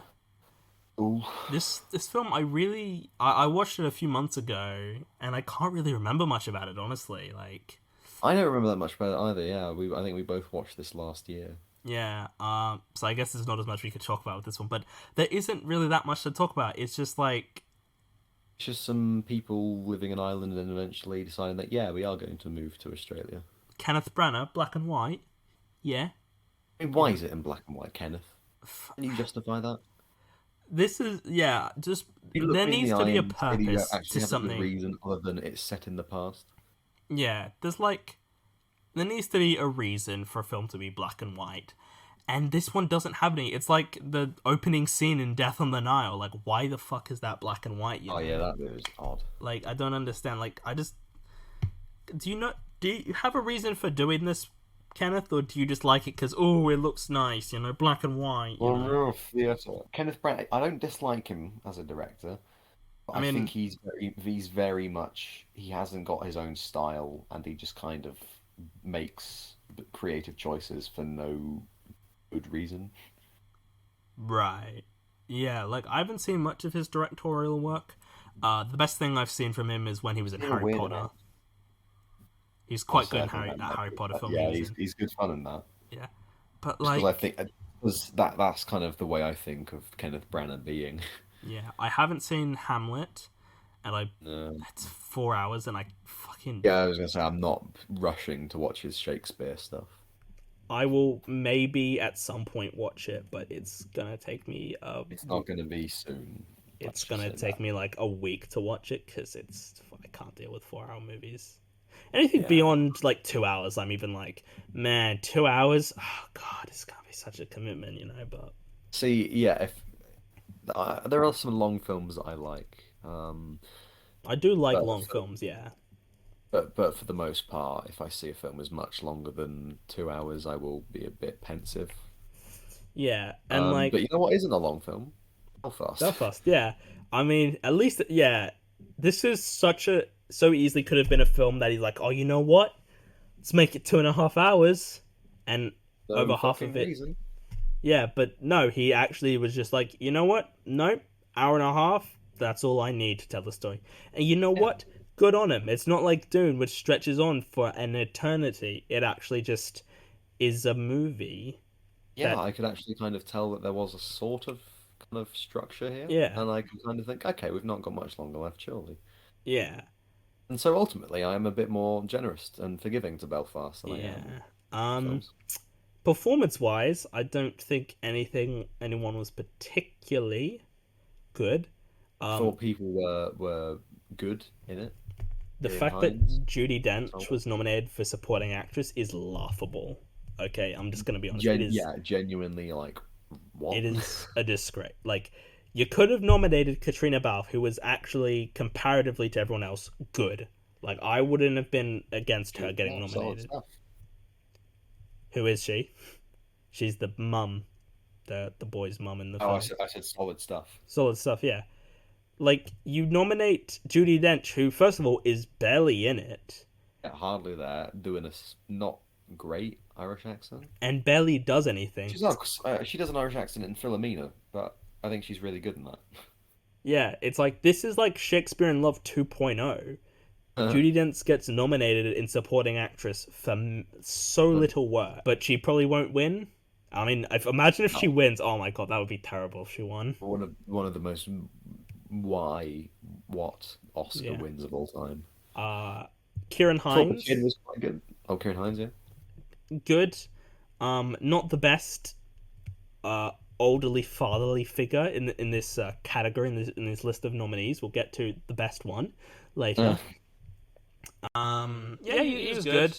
Jamie Dornan was a bit fine, I guess. I don't know how he goes into work every day. What do you mean? Do you just think And I feel comfortable making movies from that point on. yeah, he did that 50 Shades trilogy. It's weird that he was getting like major. Coming up to him on set, like the makeup lady's like, "Oh, loved you in 50 Shades." Oh, cheers, thanks. And yeah, the kid, I thought he was fine for kid. He was like good in terms of child performances because child performances are usually pretty poor. Yeah, I think it's difficult to get a really strong kid performance, and I think they do a solid job with him. Yeah, no, the kid was fine. Didn't think he was particularly great. I was kind of distracted by his teeth, honestly. Man, you need some fucking braces, man. Yeah, in this film, there's also fucking, I don't know his name, but he played Merlin. Yeah. Oh, yeah. I was gonna say, I forget the actor's name though. Colin. Colin, yeah. That's his name. Colin, yeah. He's Irish, isn't It he? is Colin Morgan. That was Colin it. Morgan, yeah. Oh I had the man, name Morgan in my head as well. I was like, is that his name? Yeah. yeah, No, I forgot he was in it. yeah. He was And I was just kind of decent. happy to see him because I was like, hey, it's Merlin. Yeah, I was like, it's always there'll be a couple others where I'm like, oh man, this person's in it. What? This is insane. But it's like, oh my god, it's that person from that thing I know. What? Still making things. Wow. Yeah, and it's never with like the big actors that I'm like, oh yeah, I know, other films. I'm like, oh yeah, this person's in it, this person's in it. But when there's like a cameo from like an actor from a different thing, I'm like, what? I didn't know you were in this. How did I not Yeah. know this? Because you're good, you know. A surprise Yeah. to be sure, but He a was, welcome one. yeah, he was good.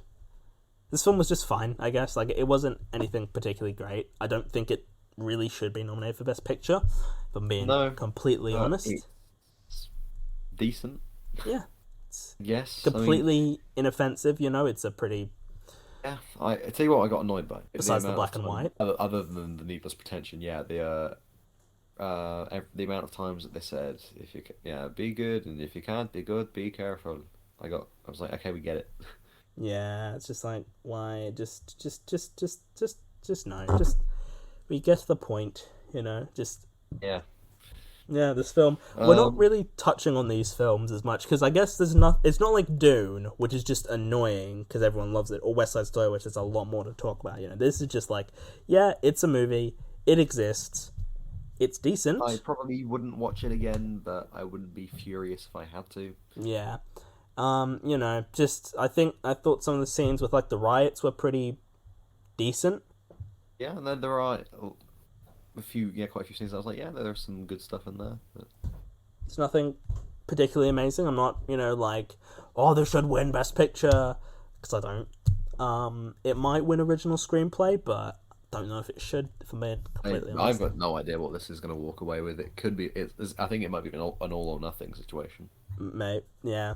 I mean, I think it was well up there in terms of number of nominations. I think it was one of the more nominated films. 7 nominations, okay. So it won't be like an Irishman situation where it got 10 nominations and wins nothing. Which Yeah, like I laugh, don't think right, laugh.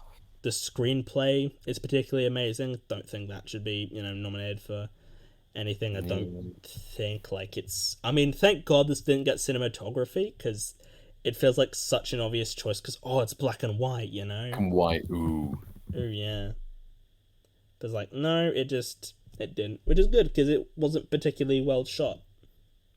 it's Uh, finely shot. yeah, It's not badly shot, it's just like the white. standard Yeah. cinematography, Um, yeah, yeah, it's But perfectly fine. It's inoffensive. I liked it. Yeah, 6 out of 10 from me. 6.5.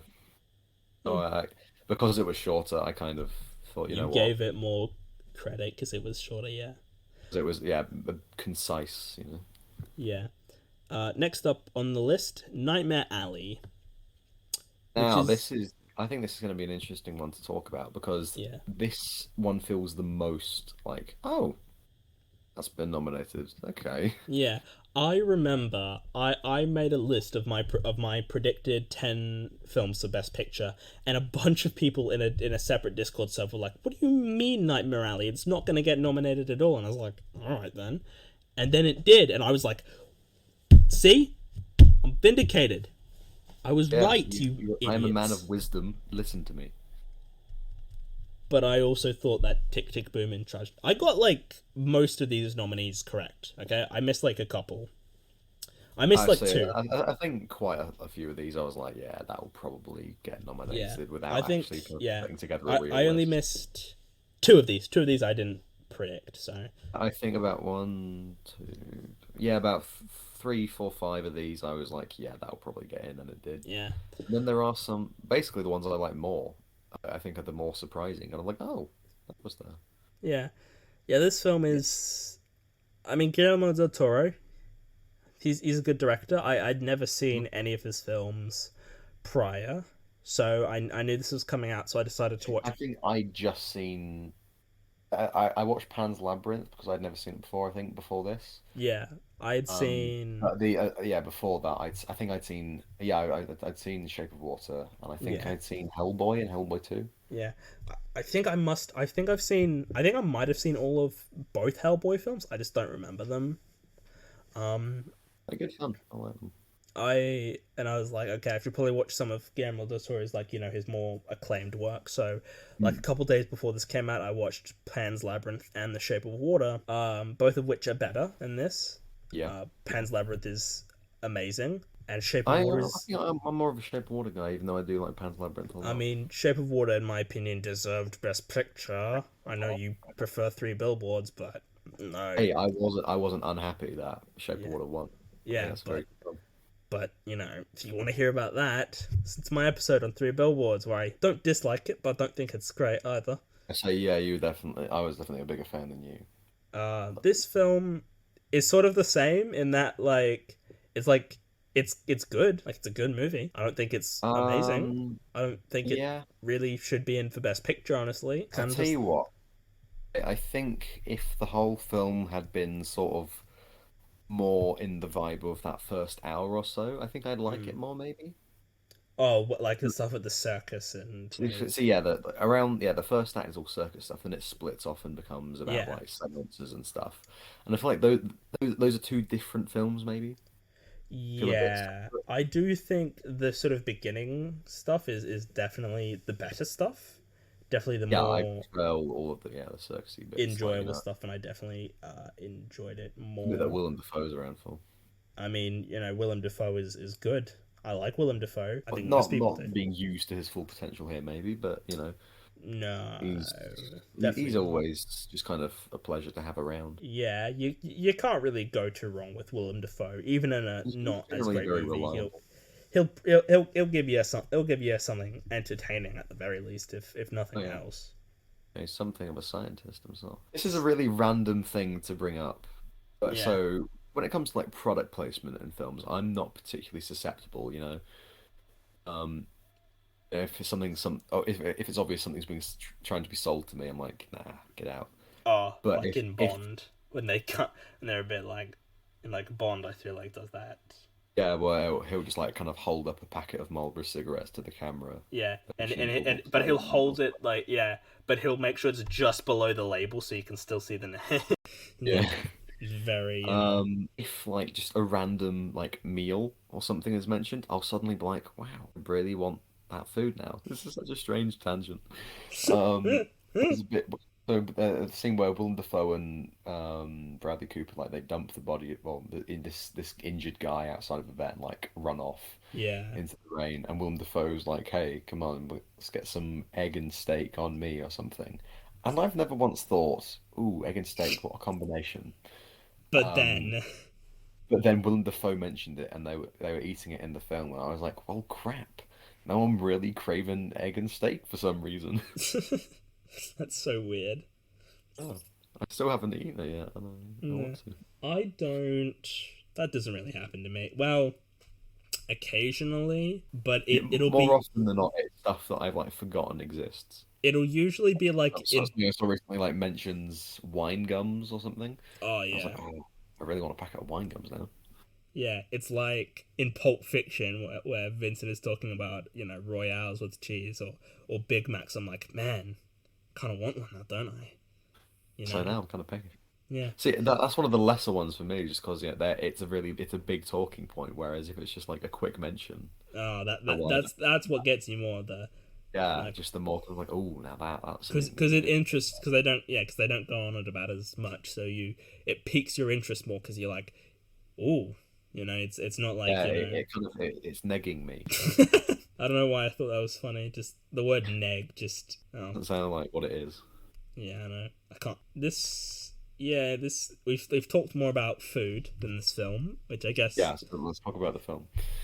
Um, um it's well it's an adaptation of yeah, I keep forgetting that, a book, and then they did which has already been adapted which has into a already film. been adapted, and then Guillermo del Toro was like, yeah, this is I'm gonna follow up my Best Picture win with just a Yeah, thing I that's think already been it's a done. broad choice, and it's yeah, Yeah, but you good for know. him, I guess, for having goals. I mean, you know, he could probably make whatever the hell he wanted. He's Guillermo del Toro. Like, he can.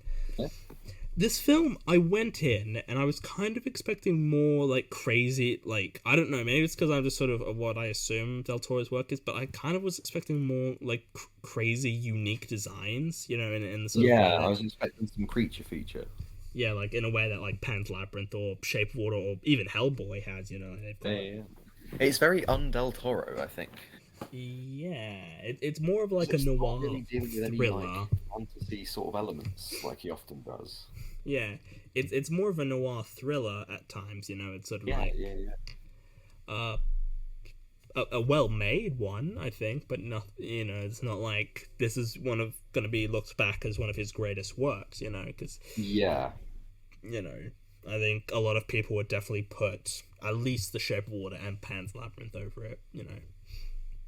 I think the way I describe this film is that it's a really, for me, a really strong first act and a really strong second act, kind of on either side of a fairly Middling, impressive mediocre act. second act.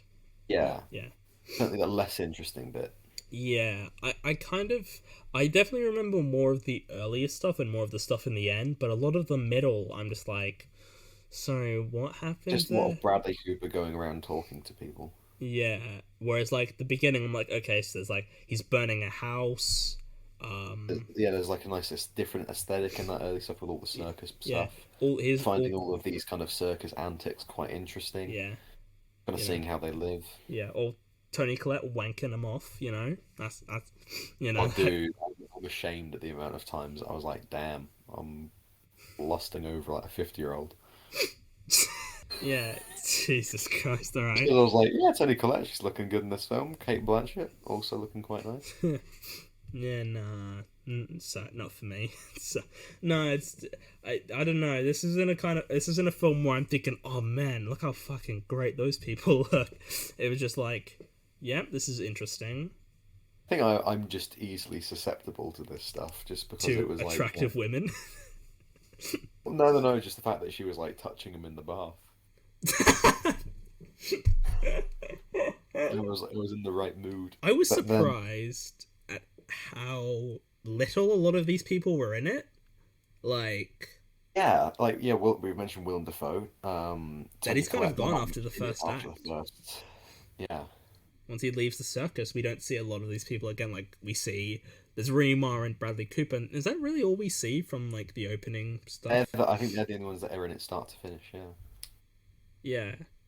And then, Kate Blanchett is in a fair portion of it, but she's introduced, some way into the film. It was very weird. It's kind of like some films where I'm like, man, this is such a star-studded cast, there's so many people, and then they're just not in it that much. Yeah, I don't believe in getting in a big actor just for a small bit, just because it's that actor. I think you need to use them, you know? Yeah, exactly. Like, it's fine to have. I mean, I don't necessarily mind having a major, big star actor in a film or whatever, and they only are in a couple scenes. But like, just do more with them. Use them, yeah, exactly. I'm fine with them being in small roles. Just really get the most out of them, which I don't think he Yeah. quite does in this film.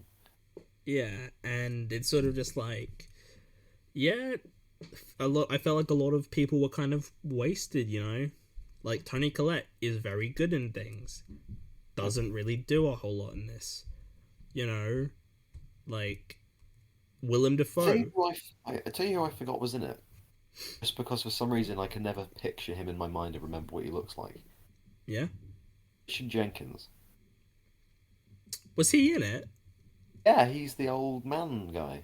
The one that lives with Tony Collette. The one with the dead daughter or wife, whatever it is. I probably didn't recognize him.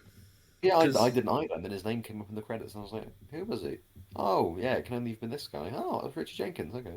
Yeah, no. I Yeah, really it's like just him in The Shape of Water, so yeah, he was surprised I good in wasn't that. like, oh, it's him. Wasn't the best part in that film.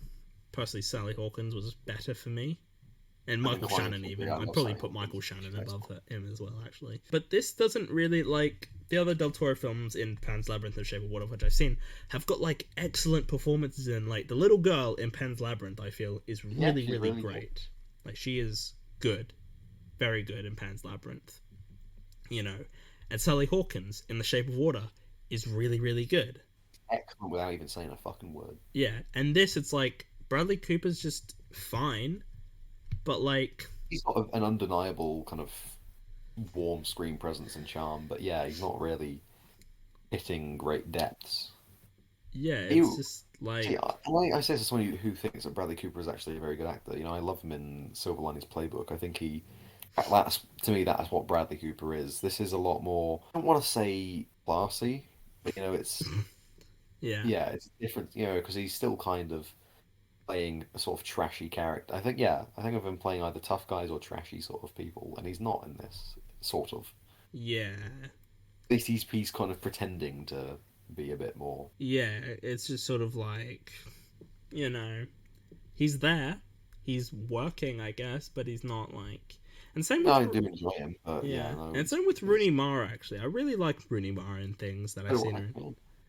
But she's just like in it, Yeah. like, and I don't even really know what things I've seen Rooney Mara in to be like, oh yeah, she's really good. Like, I've seen her things, but I've Have never you seen the girl with the dragon tattoo yet?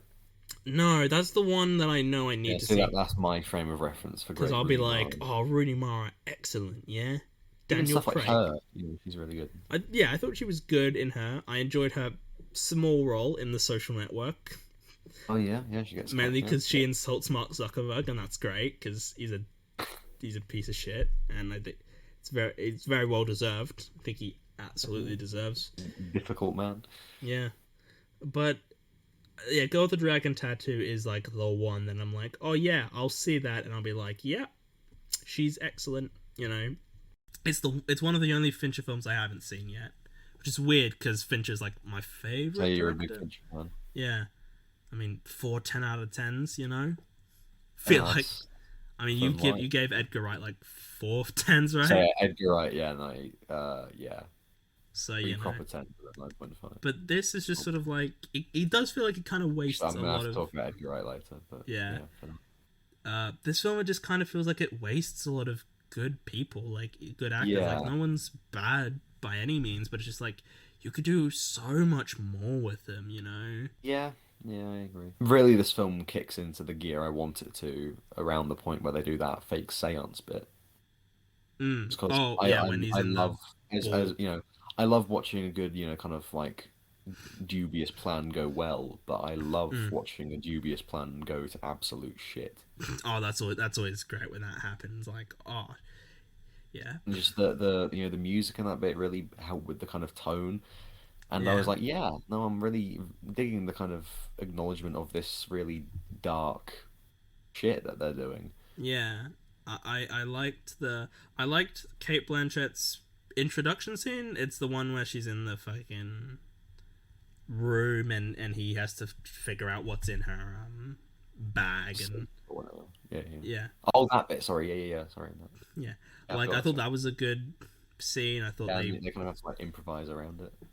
they sort of played off each other really well in that scene, and it all sort of worked. David Strathairn was in this. I've got no fucking memory of where he was in this. Yeah. See, again, I looked at him. I was like, oh, I know he's the dude from the Nomadland. Yeah, but he's also Um, barely in Nomadland. yeah. I've not got a good idea of who he is, but yeah, I think he's Tony Collette's husband.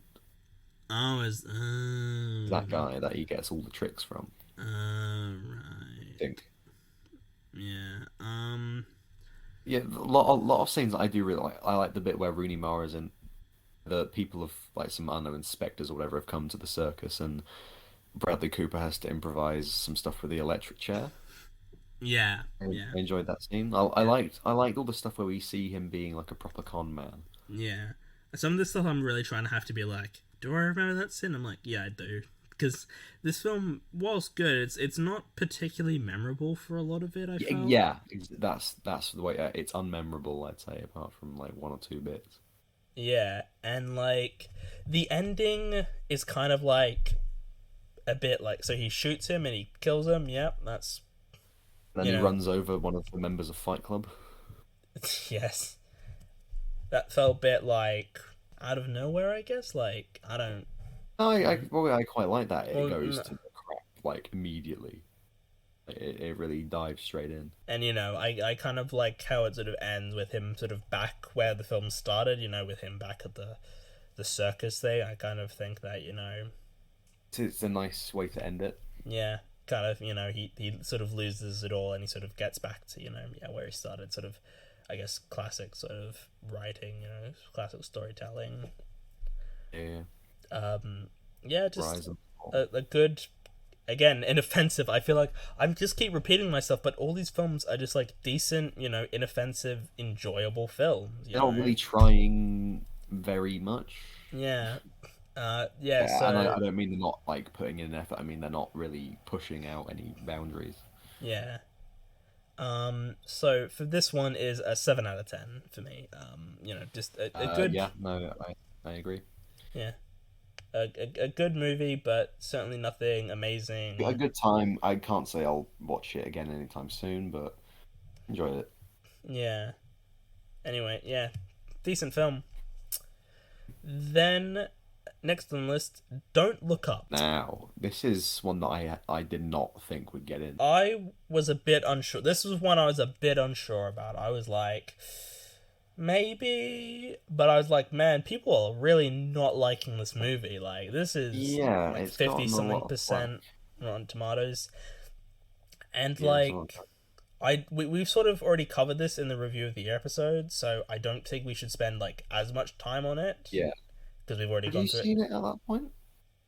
I no, I hadn't seen it. You'd seen it, so I actually haven't given my Yeah. thoughts on it properly. You Yeah, well, in have that case, yeah, I've already established that I really like this film. in It's your one of my top 10 of favorites. the year, wasn't it? Yeah. No, I mean, I think there's still a lot of issues with Flaws. it. Yeah. The editing is poor. Mm. at times. But I thought it was funny. I got into the story, and I thought the ending was really great. Yeah. Uh, I think people are being way too harsh on this movie. Like, it's Yeah, nothing. it's like there's some bad editing, but other than that, I Oh did think it was no, really. it's a film that's beating you over the head with like what it's after. Oh no, how dare something not How be dare this film subtle? address an important issue? Uh, Oh no, how it dare it, oh, subtlety. sorry that this film isn't subtle. Oh, sorry, no, no, my bad. Isn't as vague and unclear as I don't know, Power of the Dog or Dune. Yeah. Um, get over Also, yourself. yeah, it's a good movie, a well-made movie. Decent performances. I forget that I do quite. I like a good bit of Leo. I think I mean, Joey Walsh is good. Leo's. I mean, I don't know if I've mentioned this before, but Leo's my personal favorite actor of all time, and I think Solid choice. He's like a pretty one of the best actors ever. Yeah, no, You're a I think Colin I Firth fan, think aren't you? I do love big up Colin Firth, but Yeah, Leo is all he's up there. yeah. I mean, Leo's just great in everything, isn't he? I think Even in Leo his is he's genuinely. I think he's sort of underrated. really. I I don't think we give him enough love, being as excellent as he is. I mean, it took him like 2 decades to finally win that Oscar. That Yeah, was a bit much. Um, and it's weird that it took him 2 decades to win an Oscar for a film that apparently he's not particularly great in, but like, yeah, oh not considered his absolute best. I mean, I guess it's like a case of when like Jeff Bridges or whatever won. yeah, Everyone, or like Tommy Lee Jones is just kind of yeah, go on, yeah, Joaquin Phoenix, yeah, not your best work, not even the best performance that year, but we'll will give you do. it because Adam Driver Probably won't should have win in won. any other year, so fuck it, we'll give it to you. Yeah, I mean, I would have been Adam Driver better in my opinion, but Yeah, I agree. yeah, Where's he at this. the Oscars this year, eh? Tragedy. Oh yeah. Oh, that was so weird. Because I remember early on, so in 2020, before the pandemic hit, people were like, oh yeah, there's going to be Annette and there'll be Last Duel. Adam Driver. He'll sort of just get nominated every year, like sort of like Meryl Streep in terms of like, even if it's not like their best work ever, we'll still give him a Just throw nomination him because in. it's good. They work. And he didn't get anything this year, and it's so Yeah, weird that he didn't get strange. anything for what I have it on good authority from people who've seen it are like all pretty good performances. I've not seen Annette, but I have seen House of Gucci and Last Duel, and yeah, no, he's very good in them. I mean, I know we both know someone who thinks he gave like the best supporting performance of last year in the Yeah, last yeah. duel. I mean, fair enough, he probably is very good in it. I haven't seen it, No, but he is. he's Adam Driver. He is Yeah, excellent. The good thing in the new Star Wars films, yeah, no, by far the best thing. Marriage Story, he should have won, you know, the Didn't, best but performance of the year. he was But great in Black Klansman. I enjoyed him a lot in that. yeah, and I have not seen Annette, and neither of you, but it's a musical performance. It probably asks a lot from him to do a musical.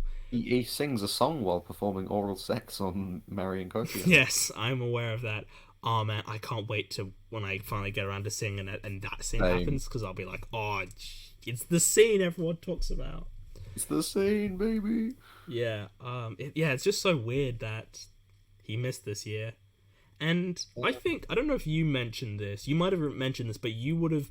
I think you said you would have given DiCaprio a nomination for Best Actor for this film. I've seen other stuff that I think's kind of pushed him out of the five I'd Oh, pick, okay. but But when we I still think last he's talked very good about in it. the review of the year, I think it must have been. I think you said he probably should get nominated or something. I don't know if. Yeah, I think I probably did. And I still wouldn't mind him to, but yeah, I think I have seen. Hang on, let me see. No, I think yeah, he's still probably in my top five Yeah, leading actor I performances. mean, Was I didn't think he was bad. Didn't really think he was amazing. I The person who I really thought was really good for some reason was Jonah Hill. I I really like him in this film. I think I he's mean, really good. I just love Jonah Hill in everything. Like Superbad he is great in that. Wolf of Yeah, Wall he's Street, great. he is Yeah, no, excellent in that. I always forget that I enjoy a good bit of Jonah Hill. Like he's good in that. And it's kind of like, where has he been for the last few years? Because it kind of feels like he hasn't really done anything major since, I guess was 22 Jump Street it would have been. That's like the last film I can remember him being in. Like, I can't really think of anything.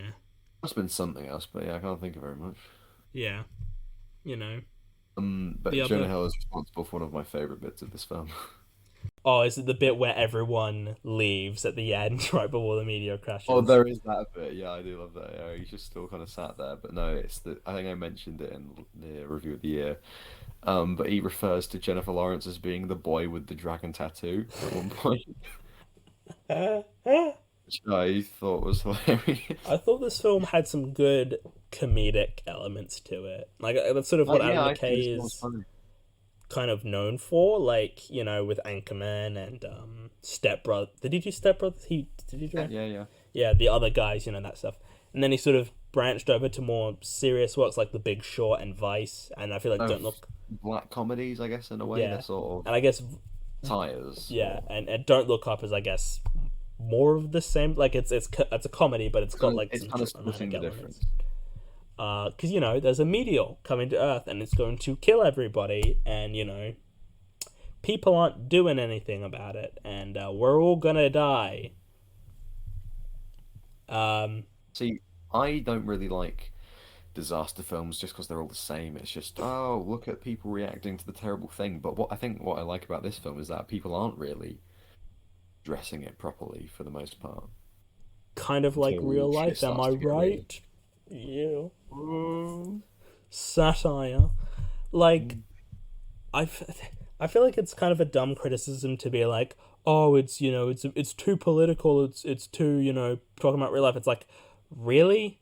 That's your problem with this? It's pointing out an actual problem in the world? Like, I just don't get it. Like, it's just like, why are you getting so upset by this? It's just like, grow up. Yeah, exactly. I think just, mature a bit. Yeah, it's just like, yeah. It's talking about climate change. What's your problem with that? Well, see you in 50 years. Oh, wait, maybe I won't. This so what do you think of Don't Look Up? Of what? Don't Look Up. Like, what I don't remember what are your general thoughts?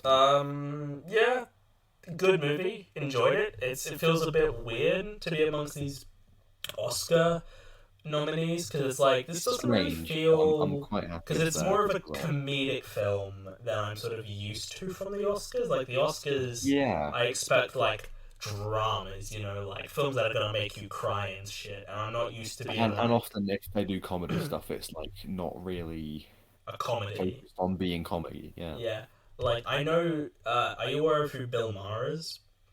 Bill Maher? Yes. No. Okay. Well, he's a prick. To basically put it out simply. He's a comedian, and I discussed this last year in the Oscars episode I did, because it was when he first sort of made these comments, and is a bit more relevant about the whole thing. But it kind of sort of brings back this point of, basically, he didn't really like any of the Best Picture nominees last year. I don't even think he'd seen them, though, because, oh no, these films are depressing and sad. Oh no, why can't we have films like Schindler's List and Milk again? That sort of idiot logic of, oh yes, remember when films were better and, happy, like that Holocaust movie, And it's like, that's stupid, because, like, Minari isn't really a depressing movie, so it's a bit more hopeful than that, and then this isn't hopeful, actually. It's just completely... No, it's very, it's not depressing, but, when you actually think about it, yeah, it is. I mean, everyone dies at the... Well, most people die at the end. Everyone but Jonah Hill and some rich people. I thought Jonah Hill died. I thought that was the point. Oh, did you not see one of the many post-credit scenes? I saw the one where Meryl Streep got eaten. Oh, well. I was unaware there was multiple. There's a post-credit scene. Oh shit! Okay, there was one I missed. Damn it! Fuck. Okay, what happened in the other one? Yeah, well, the one I'm talking about, it's revealed on like a bit of like a destroyed Earth. Jonah Hill crawls out from under some rubble and pulls out his phone and goes, "Hey guys, last human alive." So, yeah. Oh, damn it! I'm annoyed that I didn't see that because I was like, Oh, it's good. "Oh, that's amazing! Oh, that's funny. It's funny." I think those two post-credit scenes, I wasn't sure about them the first time around, but when I rewatched it, I did actually really like them, especially that payoff with the Meryl Streep. Yeah, that was It was good. like, well, yeah, we did a thing to see how you're going to die, and apparently it's something called a Bronterock. And then I she don't gets know if I killed by this wanted weird them to dinosaur show. thing. I don't know if They're I like, oh, wanted okay. them to show it though. I don't know. I think I mean, I get that I think it's the a joke like works setup and well payoff without to a it, but I joke. do I like the payoff, yeah. I understand that. It just is like, it's. Also, man, there's a lot of naked people. Fucking hell. I was not expecting to see, Yeah, I know, right? all those naked people. I'm like, Jesus, alright. There's Didn't the. think bring clothes with you on this spaceship. I couldn't deal with that. I could not deal with being naked around other people. A lot of other people. Like, just nuts. Yeah, I say I've never done it personally, but I don't know. I think I'd be a bit like, oh, I mean, it depends. It would just be embarrassing if they were like people I thought were attractive, and I'm like, oh no. It's yeah, not- exactly. You can't hide that shit. Yeah. But like, and then they all presumably die. I mean, fair I say enough. you can see like the bronze rock kind of like starts to speed up and run towards them, and then it cuts away. Yeah. 'Cause you don't need to see them get eaten because you know they're gonna get eaten. It's like, Yeah. um, I don't know if I've talked about this, but I've never been particularly sold on Jennifer Lawrence. Neither of I particularly. I Well, I mean, do quite like beyond my, I don't It's probably the dislike most I've her. liked her. I don't dislike her.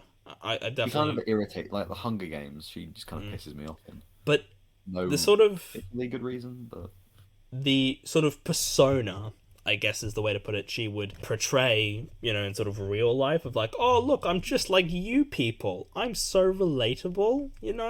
It's kind of just like, because my oldest sister is kind of like, oh, people just sort of stopped, liking Jennifer Lawrence, and I'm like, well, it's because people got tired of her shtick, as it were. I get sort of the idea of like, I can't really deal with celebrities who are like, I'm just like you guys. It's like, because then you're not. No, you're not. you're not. Yeah, like fucking Ellen during the pandemic, being like, "Oh, we're all in the same boat." Are we, Ellen? Are we? We're gonna sing that John Lennon song.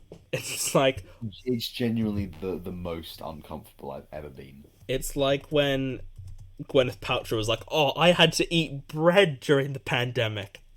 It's like, wow, you had to eat bread once. Eating a sandwich. Oh my god, that's shocking. Oh no. Oh, those people who died? Nah, forget them. I had to You're I had the to real villain break here, my Gwen. fucking diet. I had to eat something that's not part of my diet. Unbelievable. And it's just like, I can't feel sorry for you because you're an incredibly privileged, rich white woman who is Yeah. incredibly lucky in life. I'm not gonna feel bad for you because, and this film to sort of, I guess, like, it's just kind of, I will say this film kind of just annoyed me. Oh, okay. Yeah, actually, I Purposely get that. so. I can get that. Because, like, yo, president, what the fuck are you doing? Like, Yeah. you're aware. Oh, that's such a great bit where they're like, where he's like, oh, it's going to hit Earth, and then it's like, oh, it's actually like 99 point something percent, and like, oh, so it's not 100%, so it's okay then. Yeah. And I'm like, that's good, that's funny, I like that shit, like that's actually good Good joke. comedy. Yeah, it's kind of like, people are like, oh, so it won't, like, it's not guaranteed to affect me, like, doesn't like something could happen but it might not, and it's like, well, I mean, it will probably happen. There's a very good chance it will, and it's like, but it's not guaranteed, right? It's like, I mean, probably. Yeah, I think that's a funny bit. Yeah, I just sort of thought, also woman president, imagine, like that'll ever happen. Yeah, and people aren't gonna like, well, more right wing people because they don't like Meryl Streep because, oh no, she said Trump's bad once. Whatever will we do? Implied said they didn't like the president once. Oh, but we can insult Joe Biden all we want. We can criticize him all we want. You dare say a bad thing about Trump, though? You're just part of the propaganda. I do like that they don't try and portray Meryl Streep's president as, like, good, though. Like, she's the right person. Like, I like how, like, yeah, no, she's the fucking bad guy, and she's wrong. Exactly. Like, it's just like, yeah, it's not woke to have a woman president. Like, that's stupid. Like, women, politics, nah. That's, nah, can't buy that at all. You know? Outrageous. Yeah. It just, yeah. I kind of appreciate that Adam K is just like, yeah, I'll do what the fuck I want now. Because he's kind of just doing shit for the sake of it. He's not like, he's like, yeah, it's overtly political. Who cares? I'll make it. Oh no, look at all this money I'm making for making overtly political films. What are you gonna do about it? You're gonna complain on Twitter, oh no, whatever will I do, you know? And this is like, oh yeah, it kind of makes sense that DiCaprio would do this film, because he's very, you know... He's very, political. Yeah, and talking about climate change. And climate change especially, yeah, that's sort of like, yeah, this is definitely the kind of film, it's like, yeah, he would make this film. I don't, you know... just a good movie, enjoyable. I mean, I think I am a bit generous to this film. If I watched it again, I think my rating might go down. But I remember. I do really, really like it. Yeah, I remember you when you saw it. So I remember, because you saw this. This was you went to see like 3 films in one day. I think it was. I think it was like Encanto. Yeah, I think it was like Encanto, French Dispatch, and Don't Look Up. And the reviews were coming through, and it's like 7 out of 10 for French Dispatch, 8 out of 10 for Encanto, all cool, get that. And then a 9 out of 10 for Don't Look Up, and I was like, what the fuck is this? People aren't liking this film. I've never, 9 out of 10, what are you on about? And I think people are very harsh on this film. It's really not that bad. Yeah, I think that's why I'm a bit generous to it, because I feel like I'm like, no, I'm going to defend it and say that it's a good movie. Is that why you don't like Dune? Because it's the opposite effect. Everyone loves it so much. Maybe I'm just really like, no, fuck the common consensus, anarchy. I don't want to go against the common consensus, okay? I don't want to be the guy who's like, actually, I don't agree with you guys, I think you're wrong. I don't want to be that guy. But it is just like, this film really isn't that bad. You guys are being stupid. This is... Yeah, people giving it like 2 out of 10. What? It's like, did you see Diary of a Wimpy Kid? Dear Evan Hansen? Fucking, you know, Woman in the Window? Like, did you see any of those movies? Like, did you see... Yeah, there are so many more bad movies than that. Did you see any of the 8 Bruce Willis films that came out last year? Like... Oh, jeez.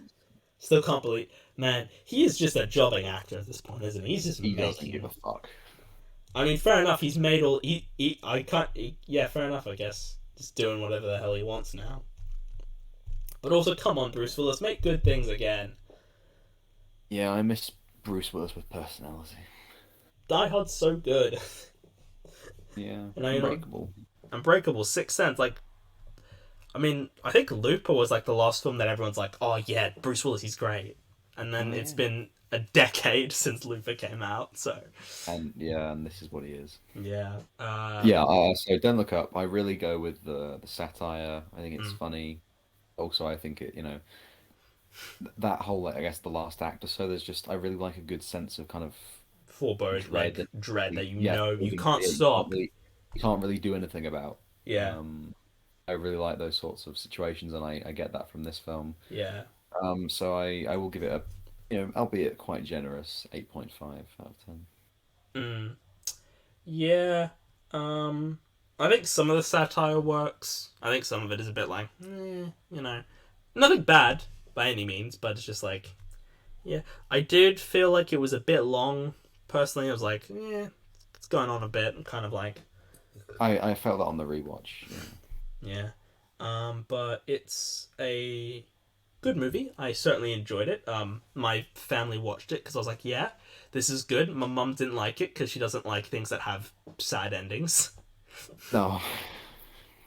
Like, I remember I after I watched 3 Billboards, in fact, for this, she's like, "Oh, so do they find the killer who did it?" And I'm like, "No, they No. don't. It's kind of the point of it." And so she doesn't like when movies have sad endings. Yeah. I'm just like, okay. I mean, I mean, if there's a point to there being a sad ending, then yeah, sure. yeah.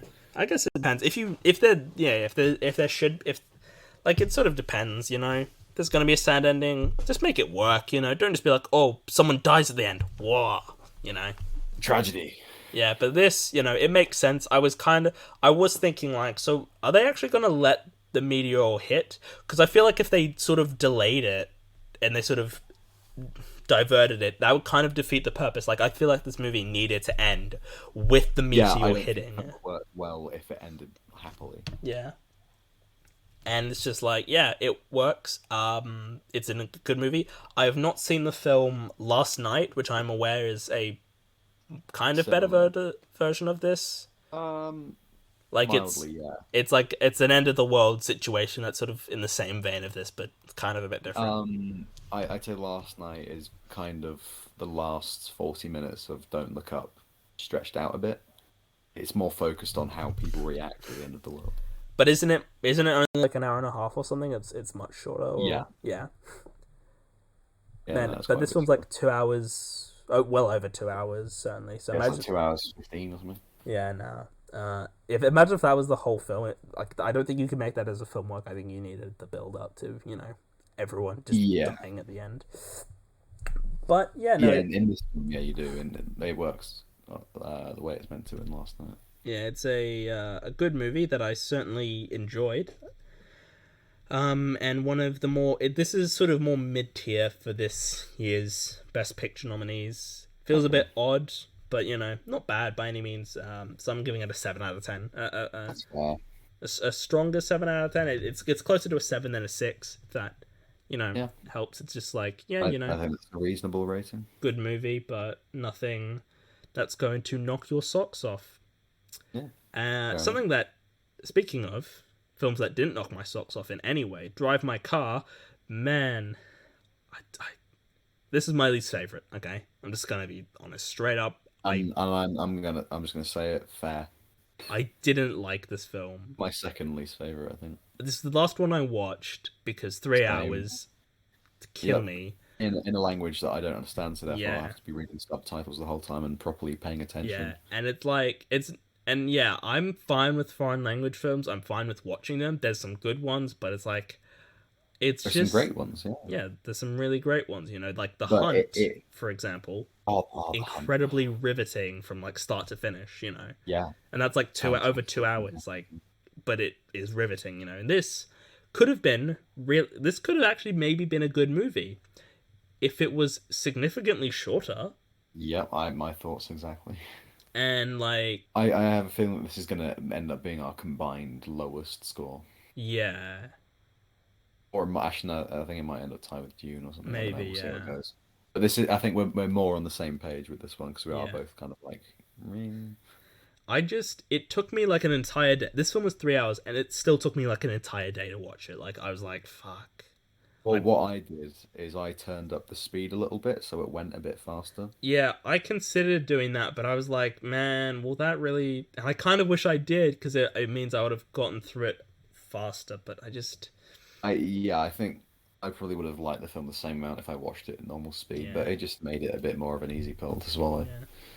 And, like, 3-hour-long films rarely are justified to me. Like, I can't... Like, Lord of the Rings, as much as I love them, I don't know if they need to be as long as they are, personally. But at least there's a bit more justification there, because you're adapting long books that need, like, a shit ton of, time spent into them. But this just is like, oh, so there's this play that he's got going on, and then he's got this woman driving him to a place, and then they're driving to a different place, and she got her mother killed, and then he's losing his eyesight, but that doesn't really factor into the story that much, and then he's not there at the end, and look, there's a dog, just like, what? Like, I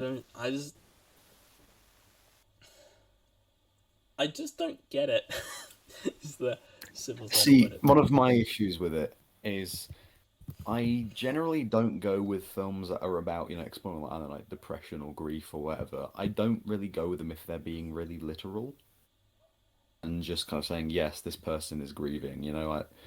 I guess I need some sort of, it needs to be subtextual, I guess, for me to get into it. Like, unlike like, is that why you don't like Afterlife? Because it's kind of a bit Because literal. it's just so in your face. Well, yeah, for a few. I mean, I don't dislike Afterlife, but it's one of my issues with it. It's one of the weaker Gervais products. Yeah. This But is yeah, just yeah, I guess I like, point to it a lot as being something that I love yeah, this film for. But, The World's End, hey, it's yes, got fucking robots in it, and it's a fucking great sort of yeah, look at depression and yeah. I obsession. mean, it is basically told to us that yeah, he fucking tried to kill himself in that. Like, and Yeah, it's like and yeah, like the film carries so much punch throughout the rest of it, and knowing that, and yeah, and it's kind of like that's why he's doing this. Whereas yeah, and this, it's it's just like oh, fucking he's depressing. yeah, he Whereas this is just kind of moody. also did I miss something? Is his wife dead or not, or did he just leave her, or did Oh, she she leave is him? dead. She is dead. Okay, because I don't know if I missed something, but I didn't. It wasn't clear because the way they were talking about her, I was like, sorry, I thought she was like dead, and then it's kind of like, She's like collapsed on the floor and then like cuts to her yeah. funeral. Well, yes, that scene comes out of complete nowhere. By the way, there is no setup for her just You know, being right? like, Yeah, it's just, oh, hey, I I'm need to dead. talk to you. He leaves, and then later when he comes back, Like oh no. it would have been better if there's like an elongated shot of her just like holding her head, or like there's like something foreshadowing it, like oh my head feels a bit off today, Yeah, like it's. But no, he just comes home and she's lying there and she's he's dead, dead. and I'm like, I And remember when I watched it, I was like, sorry, I was sort of like, sorry, is she just like, did she like pass out or is she like dead? And then it cuts to a funeral. I'm like, oh, this just went like fucking to 100 very it's a cut quickly. out of like a comedy film. Yeah, with It'd be no, like, but no, it's you're not meant going to to be be funny though. fine. Dun, That's the weird thing dun. is we're meant to take it seriously and be like, oh, how Yeah. sad she died. And I'm like, I don't know, I don't care. And I think that this is a classic case of a film where I sort of like missed the point or not understood what it's yeah, saying. like I've seen. It's like am I meant to feel sorry for this guy? Because I don't think I really like him that much. Honestly, like I don't think he's like. Yeah, I struggle to really bring myself to care. And there's so much in this film that's like the guy who fucking beats the shit and like fucking kills that guy. Like I'm like there's at least setup for that, but it's like that comes out of nowhere, kind of like. Sorry, did he just murdered someone? Like, what? Yeah. And now this guy's got to be in the play? Like, I don't. Just Yeah, why? yeah, he's just like, yeah, he did a crime. We got to arrest him now. Oh, okay. Or when we've got to Fucking put you in there, that's not you've got to go in it. Otherwise, we can't do it. We can't find anyone else. I mean, to be literally fair, no one else. they do sort of explain like, oh, the things that are coming out in 12 weeks, in 2 weeks or whatever, and it's like, yeah, but like someone could probably learn that. Like I could probably learn my lines in like 2 weeks if that's if that's like a lot of what I did. It's If just you're like really committed, yeah, no, it's yeah. doable. But this is like I don't know. It just feels so I don't know. Yeah. I just don't know. There are individual scenes that I quite like. They're just kind of nicely Yeah, like acted. yeah, But like then I really like the sort of tone. yeah. I think it's got a nice vibe to it, but it just goes on for so long and doesn't really get to the point. There were two scenes in this movie that I actually liked. Yeah. One is the scene in the car, sort of about halfway through, where he's talking with that guy and he's telling the story. I say the scenes with those two kind of talking, like Yeah, whenever they go I for thought like, drink, oh, this is bits, actually I was like, I'm quite liking this. yeah, like oh, this is good writing. This is this is It's a engaging. novel idea. And I clocked in my head like, oh my god, I actually care what's happening here because the rest of it I'm just like, just fucking get on with it, just happen, just move along, just do things. And the other scene that I actually quite liked was at the end where he's like doing the play at the very end and he's like at the table. Yeah. Like that bit was great. Well, not great, I but say, good. I quite like a fair bit of the kind of play stuff, like whenever they're doing like the table read and stuff, that was all right. But yeah, Yeah. no, that bit at the end where he's doing the acting, yeah, that was all right. But besides that, it's just like, what is the point of this Say it's film? 3 hours, nothing really happens. Oh my god, just. And I was like, maybe this will fly by. Maybe I was like being optimistic. I'm like, you know what, 3 hours? Hell, 2.5 hours, that can fly by. Like, I watched Goodfellas recently, that flew by, like it Yeah. did not feel like 2.5 hours, And this, I'm like, you know what, maybe? Because I know people who've seen it, and some liked it, some didn't. And I was like, okay, let's go in with an open mind. And I'm just like, this sucks. This isn't good. I don't like this. I really don't care for this. Don't Yeah. care. And there was just sort of The moments that I quite liked were few and far between. yeah, and there were some weird like tangential moments, like when he walks into his house and he sees like his partner having sex with another guy, and then he just leaves. Like, okay, was there a? I'm not sure why that subplot's really there. I know, especially if that's the one who dies, right? Like, I didn't miss like. She's the woman who dies, isn't it? Right? Yeah, Yeah. Yeah, there's no like and resolution. and that's the guy that he like talks to in the car and the bar and stuff. Yeah. Well, I didn't get that because it wasn't clear, or I just wasn't engaged enough to be like, oh yeah, this is, like I just didn't care.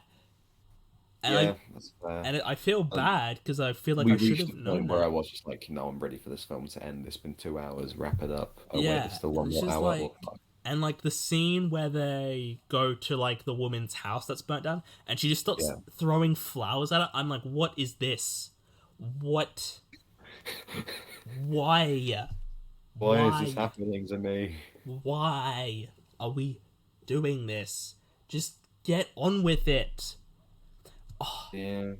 The bit that annoyed me the most about this film is at the very end. There's like bit where it like cuts to black, and I was like, oh, "Is it finished? Oh my god, it's finally finished!" And I was like, "Please, credits start rolling." And then it fucking cuts back to the woman in like a supermarket, and I'm like, "Are you serious? Yeah, why is that bit on the Why? You could have just like, even if you had just put up a title card that said sometime later or whatever, that would have been fine. But don't trick me and like fade, like cut to black, and I'm like, oh, thank God this movie's end.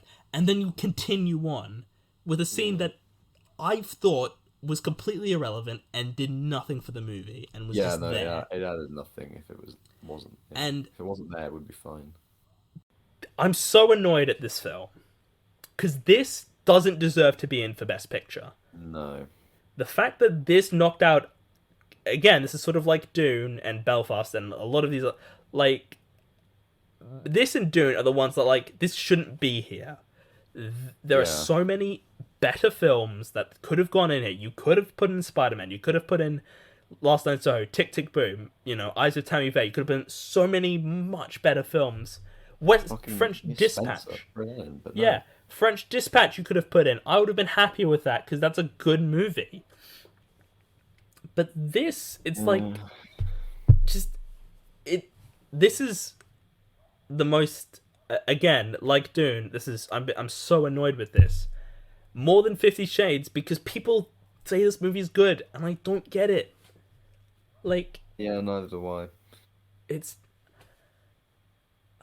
I just get annoyed and exasperated when people are like, oh, this movie's so great, and then you watch it, and it's like, no, it's not. What movie are you guys watching? What you're getting from it?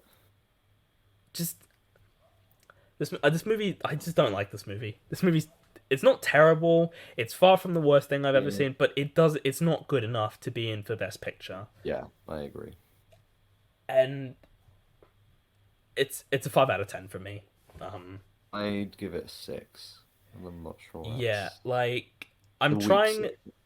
I don't like being negative on this podcast because I don't like being negative in general, but like when you nominate something that's so just not good and just doesn't really work on any level, it's just like, why is this here? Yeah. Like, and it's my least favorite. It's weaker than Dune for me because it's longer. And I really feel the length more in this. Like, Dune, I feel the length in Dune at points. but I didn't feel it throughout, if that sort of makes sense. Like, I was sort Yeah. of like, some of it I was like, oh yeah, sort of stuff sort of happening, it's going at, a decent enough pace, It's a bit long, and there were points where I'm like, man, this is going on a bit.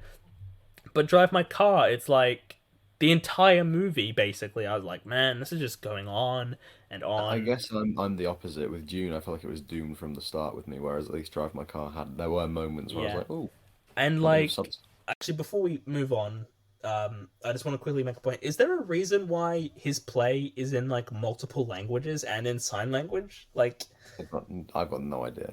because, but yeah, yeah, this film just is, it's pretentious. That's the best way Yeah, I would put it. I yeah, would say it's a it pretentious is. film. It is. So, yeah, it's 5 out of 10. My far and away my least favorite of this year's Best Picture nominees Yeah, no, by a I'm mile. second. So, down to the final 3 nominees to discuss here.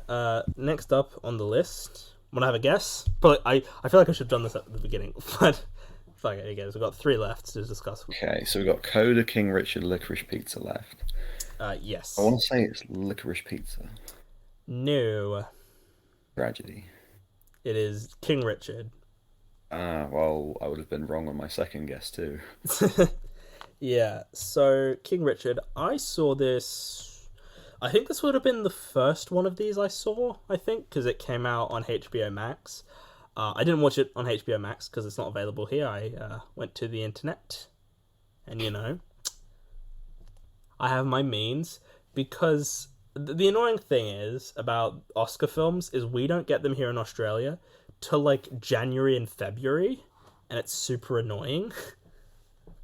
I think I saw King Richard.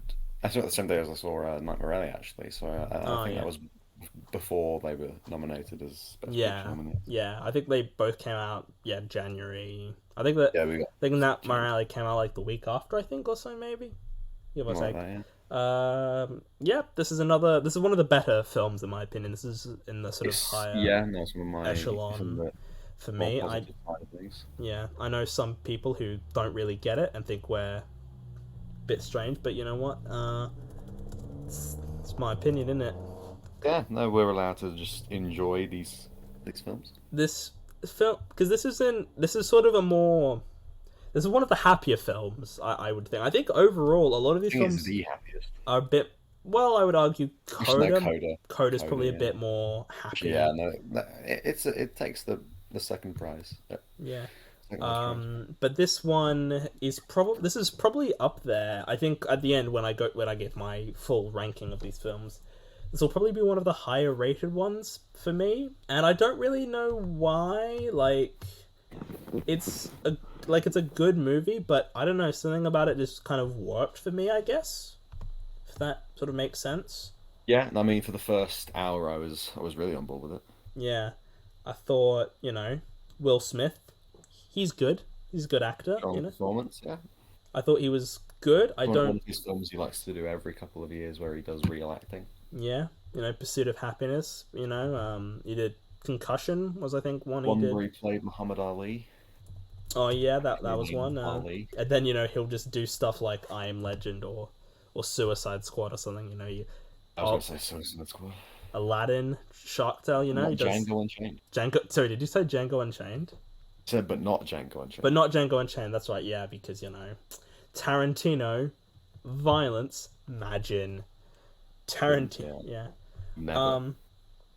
But I enjoy Will Smith. I think he's he's a good presence. I love Fresh He has a lot of Prince. personality, yeah, and that's kind of what's carried him all these years. Yeah, that's kind of why Fresh Prince works, I think, because he's So it's just him going around doing his thing. Yeah, exactly.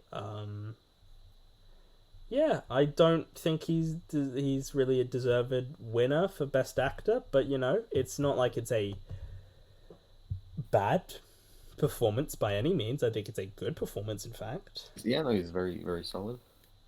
Uh, Earlier, I alluded to the fact that I didn't think Ariana DeBose should win oh, supporting actress of this lot. The one Oh. that I was like, oh, they were good was Ingenue Ellis, who plays Richard's wife. I forget her name. yes.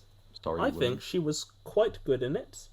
I don't know if she Right. would if she made it into my. I'll have to check, and I'll go through this at the end. I don't know if she made it into my top 5 for I supporting don't think she's in actress. mine either. I just quite liked her in it. Yeah, no, she was enjoyable. I thought she was good. I personally would have maybe thrown a nomination to one of to who's to one of the kids. I thought they were Oh yeah, quite. no, the kids. There you go. Another solid bit of kid acting. They Uh, weren't as young as the Belfast boy, but Actually, she would have probably gotten in my top five for supporting actress, but okay. you know, I kind of don't think supporting actress in a lot of years is a particularly strong one. Like they No, really don't seem. There's not a lot of great support. Like, well, there are, but you just don't. There aren't as many. Like the Oscars, for example, they don't. They just nominate. They don't nominate like when Melissa McCarthy got nominated for Bridesmaids, for example. Sure, she's good in it and everything, but it is kind of like, really, like you couldn't. it There was always sounds like a strange nomination, and it is. But Yeah. Like this year's list of nominees, I think is pretty solid. I've sort of given my sort of piece on Judy Dench and how I say I've not seen Jessie Buckley in The Lost Daughter, but I'm no, quite that's the one happy I haven't seen. I assume she's probably good in it. she's another one that I'm quite happy she's now an Oscar nominee because I think she's a really good actress. I mean, she was the best part of I'm thinking of ending things, and Yeah, yeah, probably. I mean, She was one of the things that got me going through Fargo season 4. yeah, Anjanou Ellis, good. Will Smith, good. The actors who play the kids, good. I like Tell you them. who I think is one of the unsung heroes of this film, John Bernthal, John Bernthal. yeah, I he think he's was really good in it good. too. Yeah, I haven't. Oh, he was in. He's in Baby Driver. That's why I love him so much because he's really good in his small Yeah. part in Baby Driver. But I watched a video recently of him like eating a bunch of pepper or something really spicy, some really spicy chicken or something. He's Hot Ones. yeah, that's it. Yeah. That's a really Hot enjoyable wings. show actually. It's Yeah, and really funny. he's really fun in that. Yeah. I didn't expect him to have as much personality as I does. I kind of thought he was going to be like, what he's known for, like Punisher, just kind of Yeah. being a tough guy. Yeah. But he's not. He's actually quite a sensible man. Yeah. It's unlike Aubrey Plaza, who's fucking snorting milk in it and being just mental because Aubrey. That's Yeah. what Aubrey. But Aubrey Plaza is great. Fucking. So John Bernthal, he's in The Wolf of Wall Street. I didn't realize this. Yeah. He's the Yeah, like, yeah, he's Brad. He's like the big buff like guy that yeah, like, the tough guy. Yeah. oh, and I mean he's quite entertaining in that, and I I think think he's always quite entertaining. I think most people are relatively entertaining in Wolf of Wall Street. It's a So film that's full of a lot of people having a lot of fun with I it. really love that film. Yeah, But that's very good. yeah, I think it's. I feel like there's some other people. There was a guy who I recognized because he was one of the parents in the Transformers films. He was Shia LaBeouf's dad in the first three yeah. or so. Yeah, he was fine, I guess. I mean, it's better than Transformers because it's a good movie, and Transformers are not good. But like overall, this is like a good movie, you know? Yeah, I enjoyed it quite a bit. It's very kind of standard sports movie stuff. Yeah, it's But I still was able to get into it. yeah, it's not like a sort of film where you're like, oh yeah, this is yeah, like. I mean, you could argue that there kind of isn't really like a conflict in it, and there's kind of, but like, Yeah, I mean, yeah, the end point is obvious, but I still think you can still invest yourself in the yeah. story. I mean, I kind of got invested in the ending because I was like, because I didn't know. Well, first of all, I had no idea that Serena Williams had a sister. Let's I just think be. I did. I just never connected. I knew that Venus Williams was a person, but I never connected the dots and them being I related. Well, when I first heard about this film, King Richard, I thought it was like a fucking like a like a a film where where Will As in where Smith he's playing is King like Richard. a king. Yeah, he's like a Or going king, on and the his name is crusade. Richard. I assumed it was that kind of like a Last Duel in the sense of like, oh, it takes place in medieval Yeah, no, time. you'd think it would be the King Richard Crusades and the Holy Land thing. But Yeah. no. But it's not. It's just a guy named Richard, whose daughters are two of the greatest, arguably the greatest, maybe the The greatest. greatest tennis players of all time.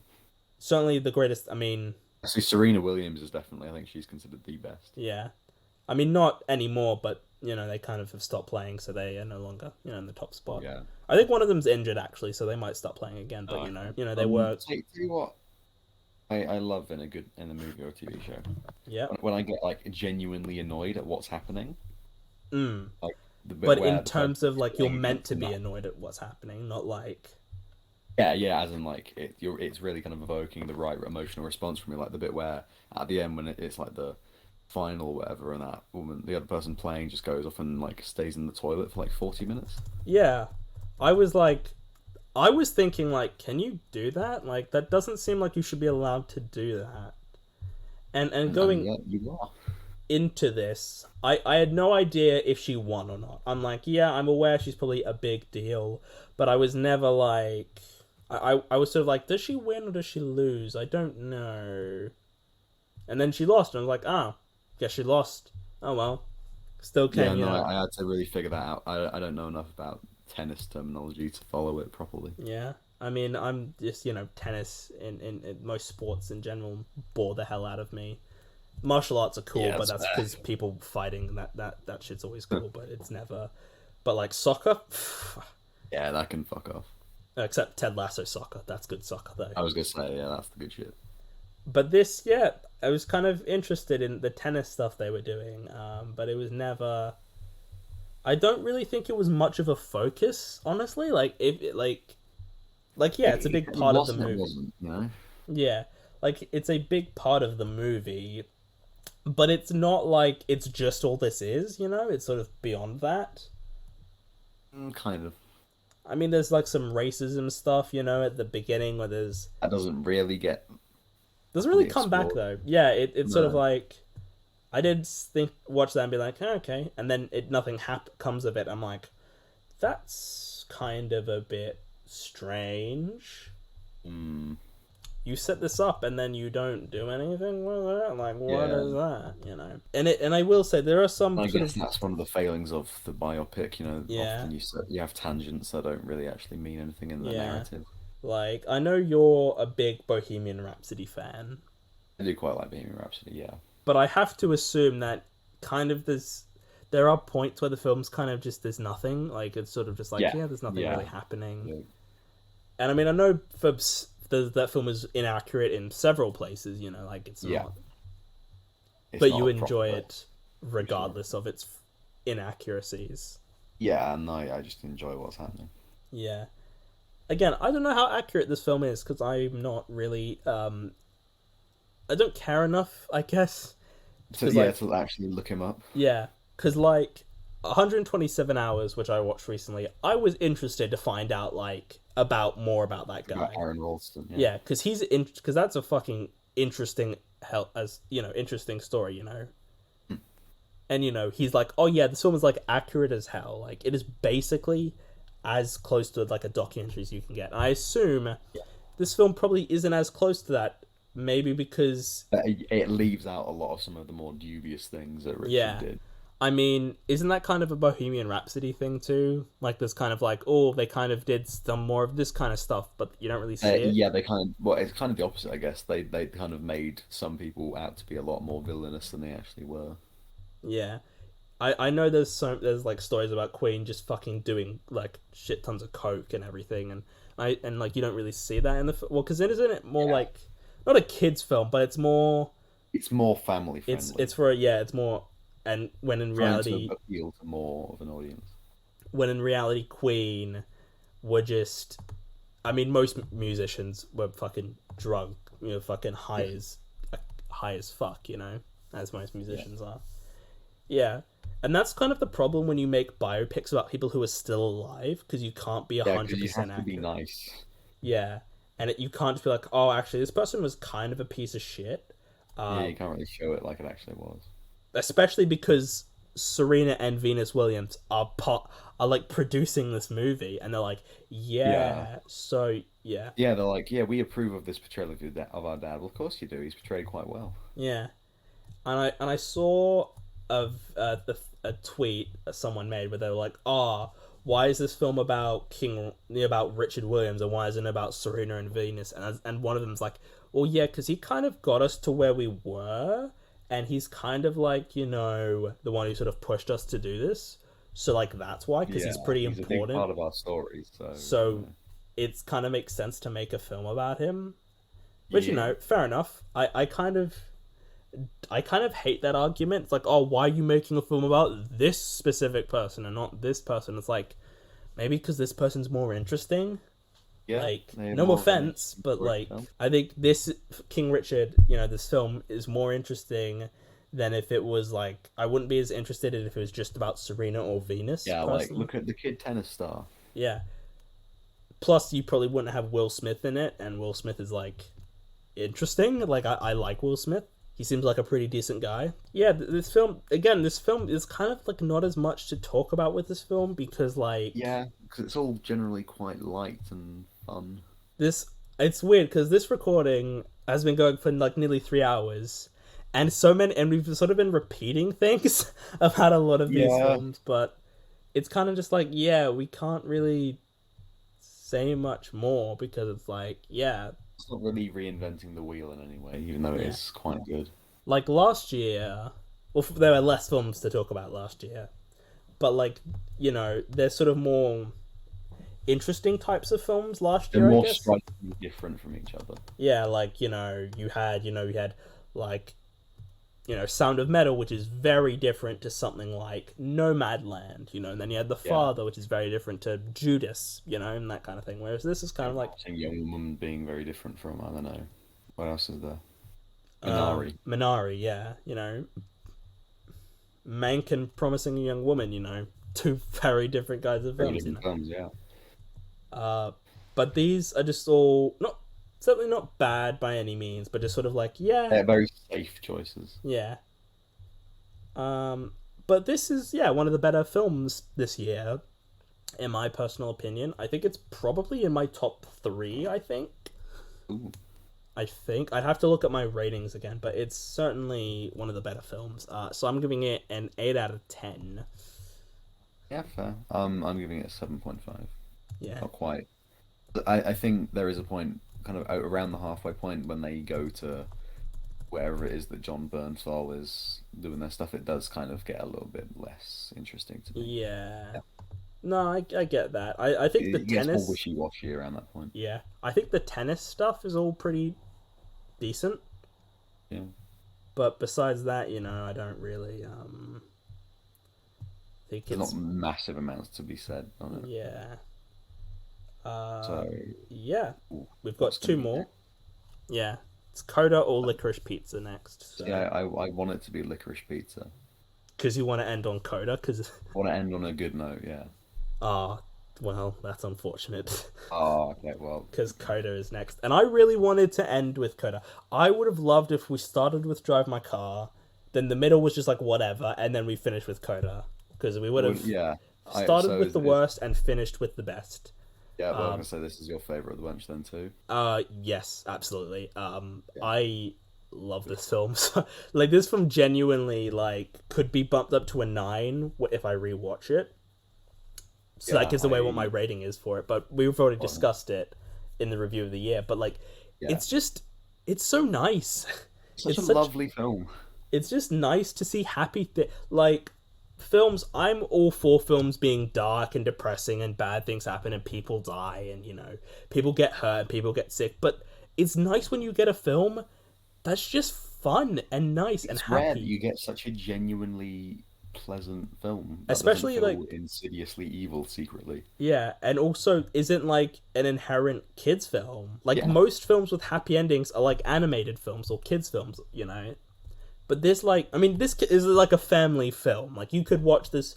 Like, I could sit down and watch this with my mum and dad, and they would, love it all. This, and they would love it because this is just an accessible film that everyone would like. It's a shame it's on Apple TV Plus though, because Yeah, so no one's gonna watch it. no one's gonna watch it. But the fact that this got nominated for Best Picture is actually insane, and I'm happy. It's genuinely one of the. It almost makes up for the rest of the nominees being a bit lesser than usual. Yeah, like I I was overjoyed when I saw this got nominated. I was so yeah. fucking. because I remember on our Discord server we were sort of reacting to the nominees live as it was happening, and we were just typing in it like, oh, what the fuck, this person got snubbed or whatever, and I was like, oh, please just give me Coda, just put Coda in here, just that's all I need, and then they did, and I was like, oh, they actually did. Oh my God, they actually did it. They did a good thing. Yeah, just yeah. So I've been aware of this film for a while. I not exactly out of Sundance, but I remember sort of after when people were doing Oscar nominations in like May of last year, because like 2020 Oscars, the last Oscars have finished. Let's let's start thinking about what's happening next year. And people are like, oh, Coda is great. You're gonna love it. It's like this feel good happy movie. And then it came out on Apple TV Plus, and I was like, yeah, I'll get around to watching it. And then it gets to the end of the year, and I'm like, man, my top 10 is a bit like crap. Like, there aren't that many good films this year that I watched. I should probably watch something really good. Oh, Coda, I know that's good. And it's right here. And then I watched it, and I was like, yeah, this is a good film. In my top 10 of the year. Yeah, I knew someone that watched it and said, yeah, a lot of people have been talking about it, but I'm not sure I really get it. So I was like, okay, I'll give it a watch. And then you fucking loved it. You're like, Yeah, this and is the... I was like, no, I get why people are talking about this. Yeah. I think this is a great film. Yeah, no, I completely like understand like where people are coming from, and they're like, yes, this is like one of the best. Like, it's so feel good, and you just feel happy. I think it really packs an emotional punch as well. Yeah, like it It really hits all its emotional beats. yeah, it really works. And I it, think yeah, it's a phenomenally well acted film. oh man, Particularly the family. the I think main they four are family all are so great. It's a shame they're not all nominated. Like the yeah, fact that I would love to see all four of them. only Troy Kotzer got nominated is like, really? Like, yeah, he was good. I think that the best lead actress category this year is a shambles. Oh, just we'll get into it in a minute, but like, really, you don't put in Amelia Jones, who gives one of the best debut performances. Yeah, I absolutely love her in this film. I think Rachel she's... Zegler, like, again, great debut performance, but nah, let's just Nicole Kidman, you get another one. Get another one. Yeah, go on. Just I've only seen, okay, we'll get into this in a minute, but I've only seen 2 of the Best Actress nominees this year. I'm sure Kristen Stewart is good. I believe you've seen it, so we'll discuss that in a minute. I was going to say I've only seen 2 of them as well. Parallel Mothers, I'm sure she's good in it, and Olivia Colman's always good. But, like, there's so many better choices you could have put in. Like, Amelia Jones, legitimately, beyond the fact that I think she's really pretty. She is. Yes, She is. But she's, like, actually fucking great in it. Like, it's not just, like... It's not even, like, a decent performance or anything. Like, it's a truly, like... It's a really great performance. And it's not like I'm going to put it up there like, oh, this is one of the all-time greatest performances ever. Because it's not. But for this kind of film... It's a really strong bit of work. Yeah, like, for this kind of film, I wasn't expecting, like, an Oscar-worthy performance. Like, oh, this is a performance that is actually really good and, like, should be an awards contender. Like, I didn't think that. I was like, yeah, she'll probably be good, these people will be good. And then, like, I don't even know what it is. I really don't know what it is. I don't know why I love her performance so much. Because it's not like it's... With the family as a whole, they all feel so natural with each other. They do feel like a real family. Yeah, and it's weird, because, like, these aren't, like, the greatest... Like, they shouldn't be really good performances or whatever, but they are. And something about them just... It's not like, oh, they shouldn't be. I just don't expect it. Yeah. Like, Troy Kotzer should be winning supporting actor. Like, he should. Cody Smith-McPhee is good. I'll give him that. Like, he's a good performance. But Troy Kotzer didn't even speak. Like, yeah. And I respect that more. Because that's so much harder to do. Like, Sally Hawkins in Shape of Water. Like, maybe she should have won on it. Like... Maybe, yeah. I mean, listen, McDormand was good in 3 Billboards, but, like, Sally Hawkins might be better. Honestly. Like... Yeah, I need to rewatch them both at some point. Because I like both these films. And don't get me wrong, Frances McDormand, really great. But, like, Sally Hawkins is so much better. Let's not forget about Sally, she's great. Yeah, exactly. And this, like, Molly Matlin missing out on supporting actress is a shame because she is really good. The brother, whose name... Brother, Daniel Duran, I really loved Yeah, him in this one. he was really good. He didn't get nominated. Like, if any film should have gotten 2 supporting acting nominees, it should have been Coda, but This one. it wasn't. It was... It was Power of the Dog. And I noticed 2 things I've noticed actually about the last like few Oscars is like every year for the past few years they've had, so from like the 2018 Oscars for the 2017 films, ever since then there have been 2 actors nominated in the supporting categories every year since, because you had Rockwell and film. Woody Harrelson in 3 Billboards, in the same film. Then you had Rachel Weisz and Emma Stone in The Favourite. Then there was Pacino and Pesci in The Irishman. Then you had Daniel Kaluuya and Lakeith Stanfield and Judas, and then you got Plemons and Cody Smith, McPhee, in Power of the Dog.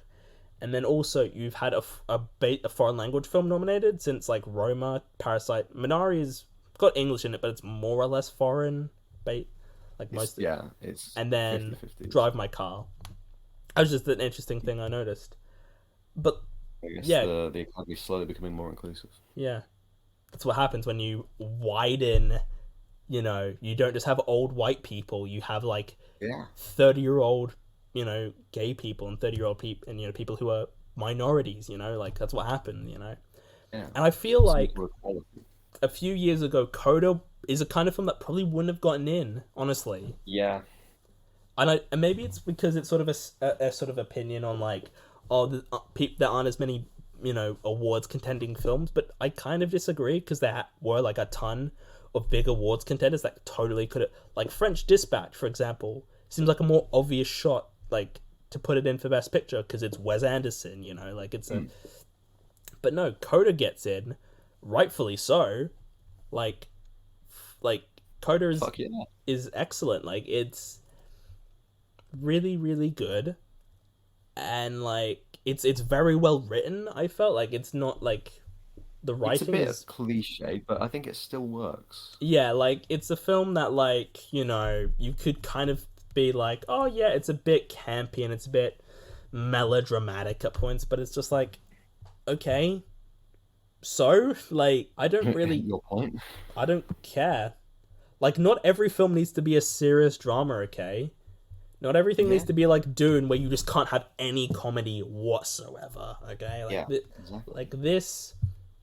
Yeah, throwing a scene where the parents sign languaging talk about how they want to bang each other. Yeah. Yeah, exactly. That's funny. That's endearing, Like this film and like this film is it's really endearing. Like at the end when Emilia Jones' character is performing that song and she's doing sign language so her parents can listen. I'm like, fucking hell, that's beautiful, isn't it? Like that's so just nice and heartwarming. I love it when films hit me with how surprisingly like heartfelt and emotional they can be. Like I'm thinking like this is one of it was like this and the Suicide Squad that was like, wow, these are surprisingly wholesome films.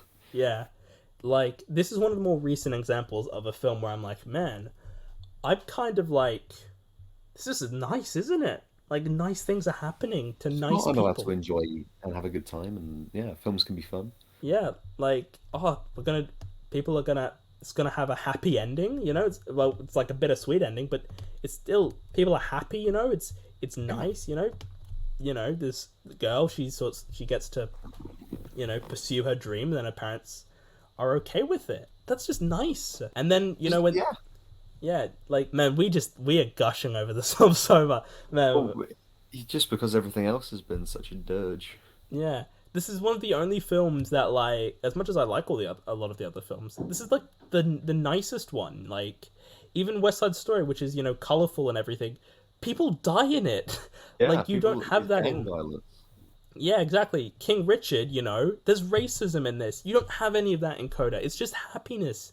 People are happy, and they do argue, so there is conflict, but it's just like at the end of the day, they love each other, and that happens. People, I argue with my family all the time. I still love them, just have a bad day. And the end when, like, Ruby, Emilia Jones's character, is leaving, and she then holds out her hand and does the symbol for I love you. It's like, well, that's just nice, isn't it? Yeah, no, it's a really... It's just really nice lovely to have... film. Yeah, and I just like films that are like, oh yeah, like I just love films that are like, yeah, this is wholesome as fuck. We're gonna embrace it, deal with it, because it's like, And yeah, it never feels overbearing. It never feels like it's yeah, trying really hard to be as optimistic as it is. yeah. It's like, Yeah, yeah, it just sort of is optimistic, It's like, yeah, yeah, happy, effortless. It's like it's like, it's got a nice happy ending, she's pursuing her dream, her family is supporting her, everything's happy, it's nice, and I like watching nice things, yeah, because I do enjoy a film where I'm allowed to enjoy myself. yeah, it's like, I do really like films that, like, yeah, it makes you think, and it's kind of sad, and bad things happen, but like it's nice to just watch a film and be like, yeah, there's good things in the world. Basically, this is the only film of this lot that really kind of made me feel like a Happy. strong positive feeling. Yeah, it's I got like, strong negative feelings from a lot of them, but this really resonated with me. yeah, and it's just like, yeah, and because this film, especially because they're because they don't, they feel like a family, they don't, like, you were saying this, but like they feel like, yeah, this is a real family that exists, and it's like a documentary, basically, just following these people's lives, and they know each other, and I just am like, yeah, it works, it's just, good stuff happening, and I'm happy. Yeah. I like Shall being we, happy. Yeah, I forget that we're allowed to be that Yeah, way nowadays. yeah, Um, shall we wrap up on Coda then? yeah. I mean, we did discuss this in the review of the year, so I feel like we've touched on it before. Yeah. So yeah, I've been saying how much I love this film, and I'm only giving it an 8 out of 10. Like, listen, and that could just be me being sort of conservative with my rating and being like, I'm not sure if I want to put it as a 9 yet. So on a rewatch, which I'm certainly gonna rewatch this because it's great. There's a very good chance it will go up for me to a 9 out of 10. But at this point, I'm gonna leave it as an 8 out of 10. Yeah. It's great. It's really, really great. I got it at a very sturdy 8.5. I thought about keeping it at an 8, but I was like, you know what? No, this film kind of emotionally touched me in a way that nothing else has so far this year. Yeah, and it's Um, like, like if you were to watch any of these, this is the one you should watch. This is like because you will be happy. This film will make you feel better about yourself. yeah, Like if you're having a bad day, back on Coda. yeah, because it's the only one. Like, yeah, you'll just be happy, and that's what we need in the world. This is like the Well, Ted we can Lasso. argue that the last film we have to look at is sort of that way, but it feels a lot more bullshit happy. Yeah, It feels like happy, but it doesn't understand quite what happy is. yeah. Like, I guess I was gonna say, Coda is like the Ted Lasso of movies right now, where it just is Yeah. nice and it makes you feel It's happy. just unashamedly It hits you with the really emotional lovely. beats, but it's happy. And I'm trying to think if there's a TV show that I can connect to Licorice Pizza, because that's what we're wrapping up with. I wish I had thought of something. If I think of something, I'll let you know. But Chip in. So but yeah, yeah, Licorice Pizza. This was I had planned to see this last year because it came out on Boxing Day here.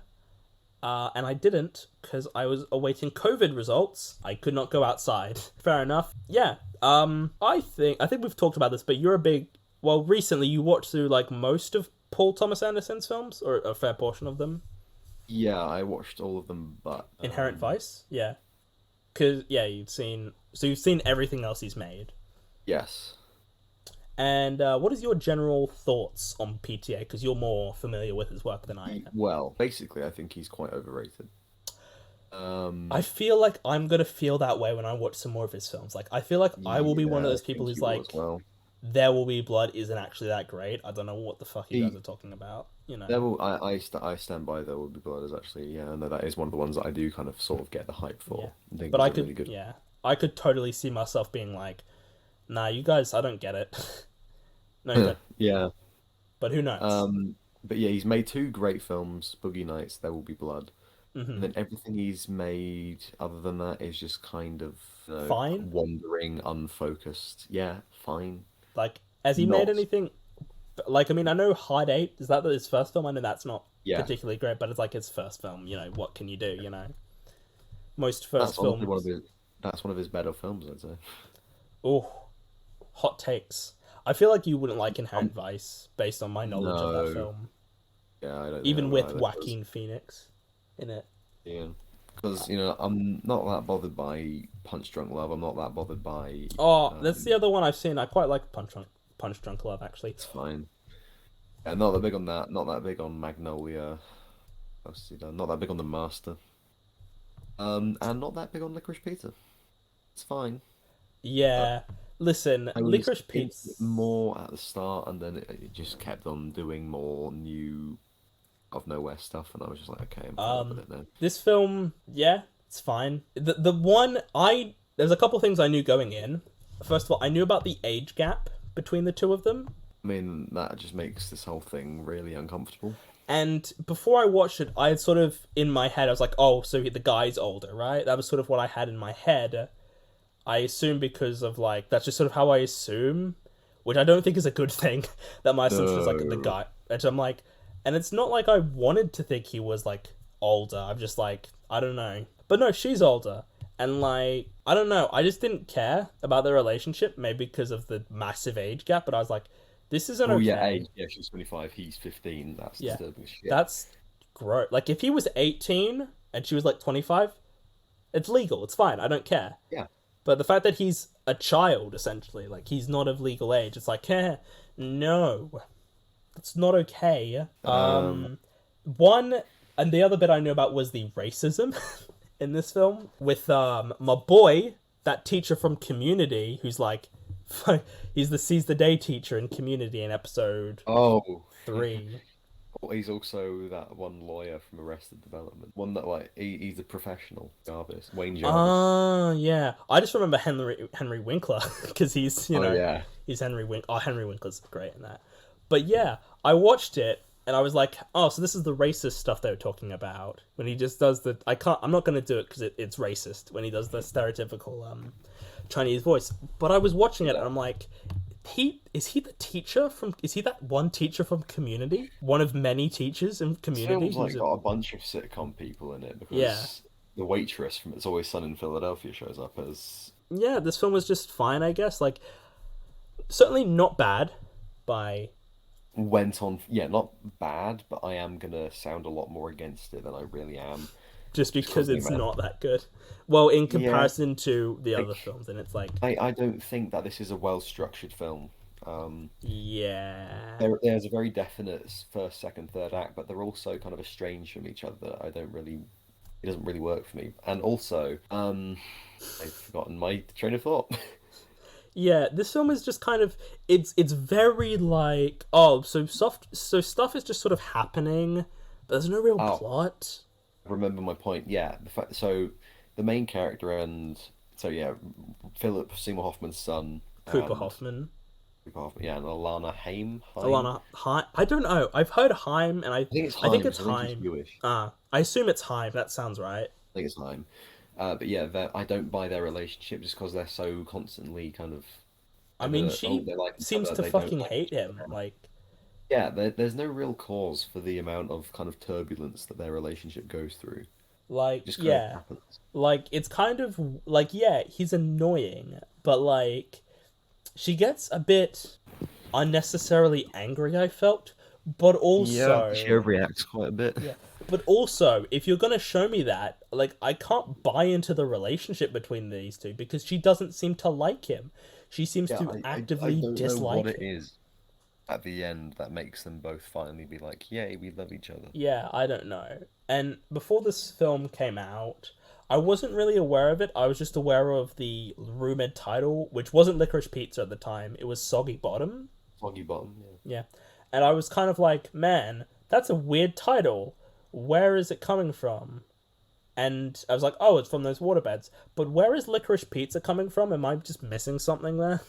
I think it's meant to be a reference to like records, Oh, because it's because black it's vinyl black and kind of looks like licorice. rich, Yeah. yeah. See, that's very Relevant. yeah. That's kind of a bit crap though, isn't it? Like it's kind of like yeah, like I don't know. Yeah, this film Maybe. is it's very middling. It sort of kind of just goes on tangents and just kind of doesn't really Yeah, doesn't really tie anything mean together. anything. That's why I don't buy people saying that Paul Thomas Anderson is one of the all-time great filmmakers, because he's not. He doesn't really have a Because his films just go nowhere and there's no point to yeah, them. he doesn't really know how to tie things together Yeah. the way that say Edgar Wright, who actually made a really great film this year, does.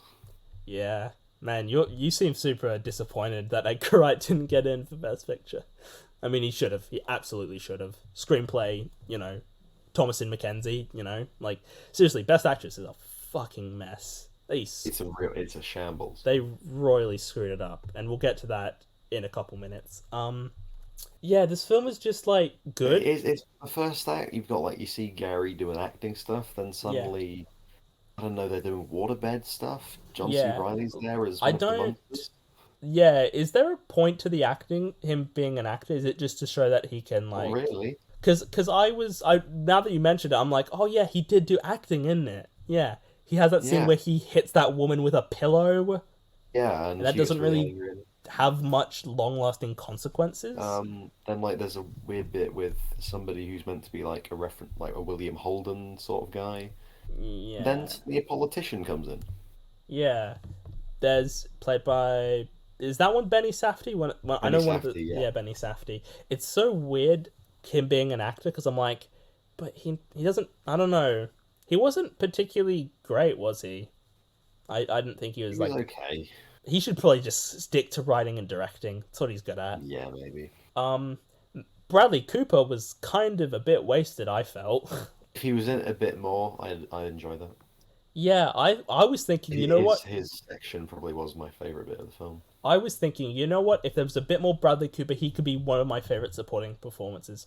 But he's not really in it that much. And there's a bit in the trailer I saw where he's like destroying cars with like axes. And I thought that would be like Yeah. in the film as like a big part. There'd be a great scene where he's like destroying cars and he's flipping out. And it's just in the credits. And I'm like, why? Like that could have been a really great scene in the film, and you just don't put it in there, and I don't understand, But yeah, no, I'm not really sold on the Chris Pizza. Yeah, again, there isn't a lot to say about this one because it's kind of just middling, and it doesn't really. It's another case of my enjoyment really went down as it went on. There's no real point to it. Like it has, a beginning and an end, and there's sort of a point it's trying to get to, but it's just like. It's Paul Thomas Anderson's Once Upon a Time in Hollywood. It's him saying, "Look how cool California was back now." Except there's not really much. There's no story arcs, particular or good story arcs.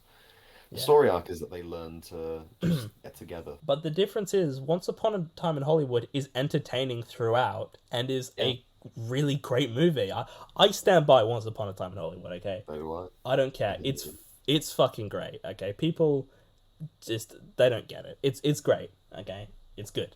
It's really really good. And this again, people just don't know what they're on about. This is not that good. It's a decent movie. It's certainly nothing. 10 I've seen people giving it 10 out of 10s. What do you want, mate? It's like no, it's really not that. It's not that. It's like just to sort of look at ratings for people I know who've seen it, like it's sort of a bit split. It looks like on people, like some people have given it 7, some people have given it 6, some people have given it fucking 9. Like no, Just stop. I've seen a couple people giving it a Behave. 10. Like no, you guys are wrong. It's not. It really isn't that good.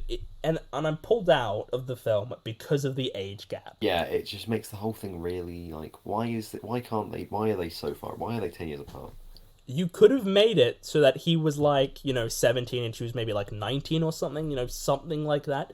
That would have been a bit better. But no, it had to be and also, I don't know, I didn't really think he looked 15. Like No, he looks older than that. I don't Although he is old, I think. Is he actually? Yeah, actually, no, I think he's It says more he's close to 19, but he actually. Yeah, I don't know. I just thought he was like a 20-year-old playing like a 15-year-old, like, and I'm just like, no, but I just don't like. He was fine, Alana Haim was fine. So Alana Haim is 30. Everyone's really going on about them. I don't really care for them. Yeah. So there's actually a big age gap between the actors, like 11 So one of years. them's like 30. Yeah. She's 30 and he's 19, so. But the there you different, but I mean that's legal, so it's not as bad. But it's just go. like, Yeah, exactly. It's just still a bit odd. yeah, you know. But it's just like this film just doesn't. I don't care. I really just didn't care. And when they got together at the end and they kissed, I was like, cool. I've not really cared that much though. In terms of like, you're together. That's cool, but it's just like it's a bit weird, and I don't really like it, and I just don't buy the chemistry between these people, Yeah, I honestly. don't. And that's the problem. I don't buy. Don't This buy. is Yeah, if I bought the relationship, I'd like it more. this is why romance stories suck, and I don't like them because I don't buy the chemistry between these characters. That's why movies about breakups are better to me because there doesn't have to be chemistry because they are meant to dislike each Not other. meant to be. Yeah. But this, they're meant to, and you're meant to care, and you're meant to want to see them to get together. And it's like, I don't want to see Don't. this woman committing a fucking crime here. She is committing a crime on this boy, and yes, he wants it, and he wants to be with her, but she's the adult and should understand that no. And it's weird because she even is like, yeah, no, this isn't okay, and I shouldn't be doing this. But by the end, she's like, it's okay. I'll commit a crime. What a fucking waste. Well, not even a waste of climb. What a weak climax. Just running around in the street. Yeah. Oh, it's so. Yeah. Now that you mention it, like that's kind of cringy, isn't it? That they're just like running, looking for each other. It's like, come on, that's what the fucking Notebook would do. Like you're better than that, Just Not by yeah, it's a little bit better, but yeah. Just yeah. like and I feel like I hate on this film a lot more than I actually dislike it. Yeah. And I've realized I sound a lot more down on it than before, but like it's not that. It's just because like people again, this is one where people are like, "Oh, this is amazing," and I'm like, "It's not though." It's not. And I think this is a theory that I just thought of. I don't know. Maybe if it was the other way around, where he was older and where he was 25 and she was 15, maybe people would look at it differently. Yeah, exactly. Because American Beauty, for example, like Lester Burnham in that film is a creep, and we're meant to understand that. We're meant to but I wonder if it would be played differently if it was an older woman and a teenage boy. Maybe, yeah. Oh, that'd be interesting. And this, I feel like, is kind of the same thing, where like people don't get upset because it's an older woman. It's okay. She's only like 25, guys. Okay, it's not like she's fucking 50 or whatever. It's like still illegal, still a crime. Yep, still a crime. Cool motive, still murder. Yeah, it's like it doesn't matter. Like if he is younger than 18 and she's 18 or older and he's younger than that, it's a crime. Okay, weird, even if she's 18 and he's 15, it's still a crime. Like it. Yeah, it's. But it's a decent film. I just don't love it as everyone else seems to. Yeah. So for me, it's a 7 out of 10. Yeah, 6.5. Yeah, that's the man. We've been recording for ages, but we've still got a little bit more. How would you? Do you want to do a full ranking or? Yeah, can do. All right, cool. So I think we've got the same favorite. Yeah, same favorite. Coda. So for and me, then I feel like we go differently. Yeah. So for me, from worst to best, it's Drive My Car at the bottom.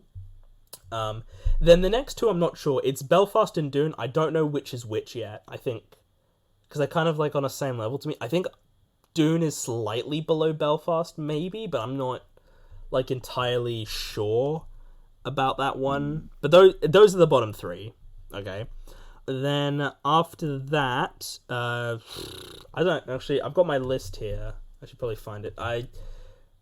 Coda. So my top three: Coda, West Side Story, King Richard. Those are the only three I gave an 8 out of 10 to. So that's my.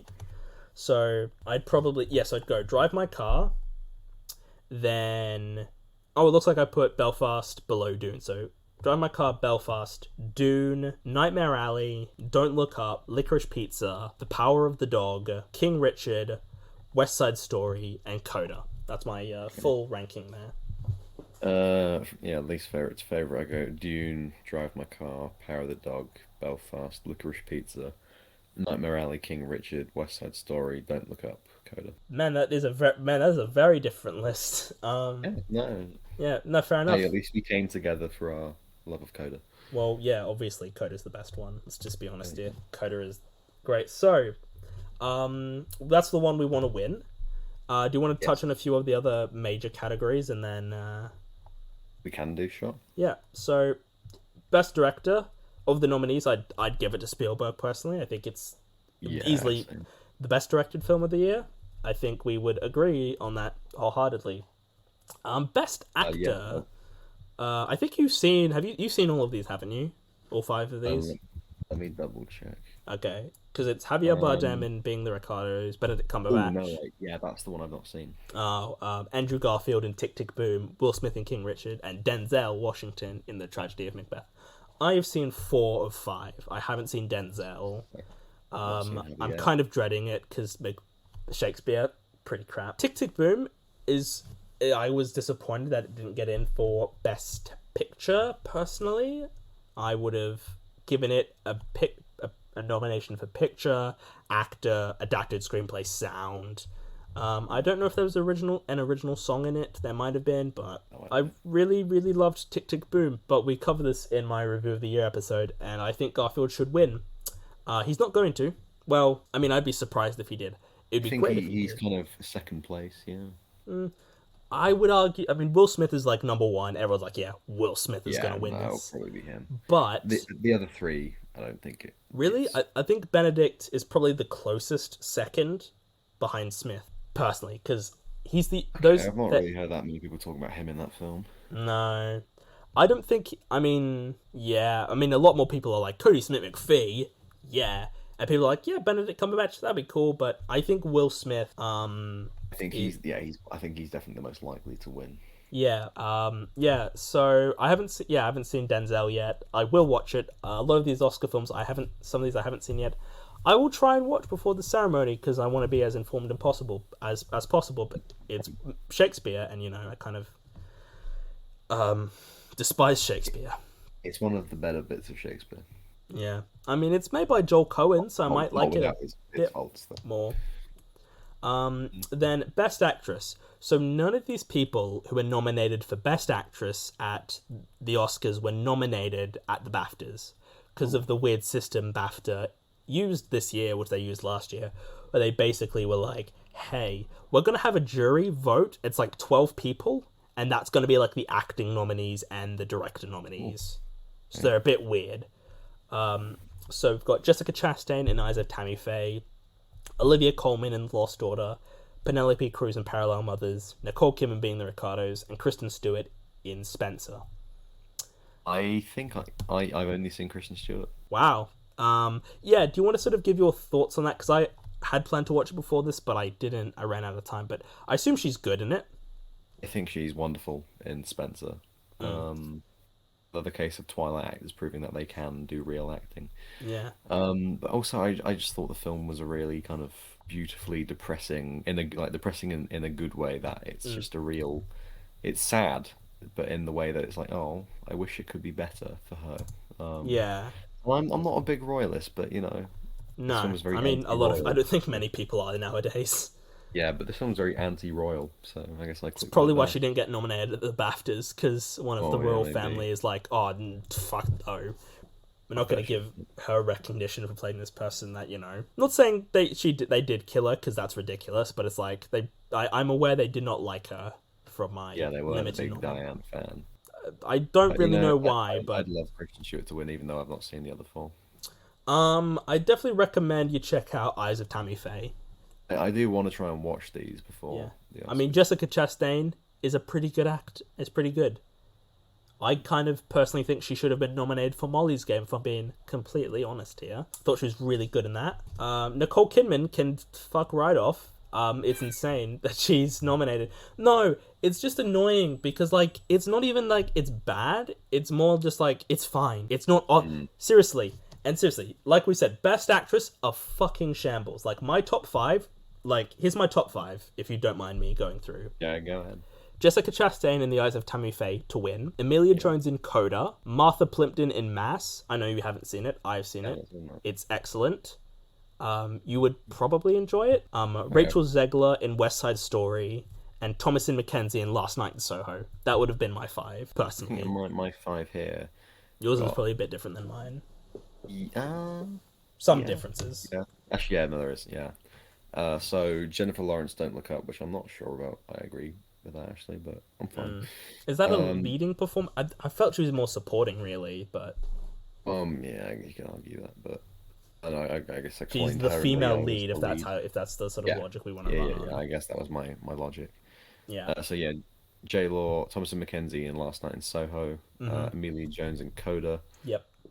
Jodie Comer in The Last Duel, I which was haven't seen wonderful it. in I'm that. aware she's excellent and probably should have been nominated for this, honestly. Yeah, and then Kristen Stewart in Spencer. And that's who you would pick to win. Yeah, I mean, Jessica Chastain, it's a very Oscar baity performance.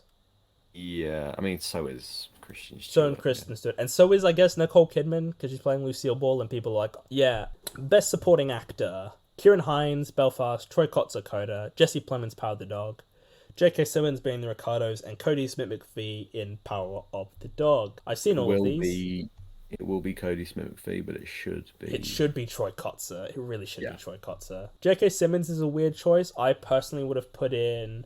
I Actually, didn't who even would know have he been was in that film my until he was who nominated. would have been my supporting actor list? Oh, Jason Isaacs, of course, in Mass. He fucking oh my god, the fact that he Mass is so good.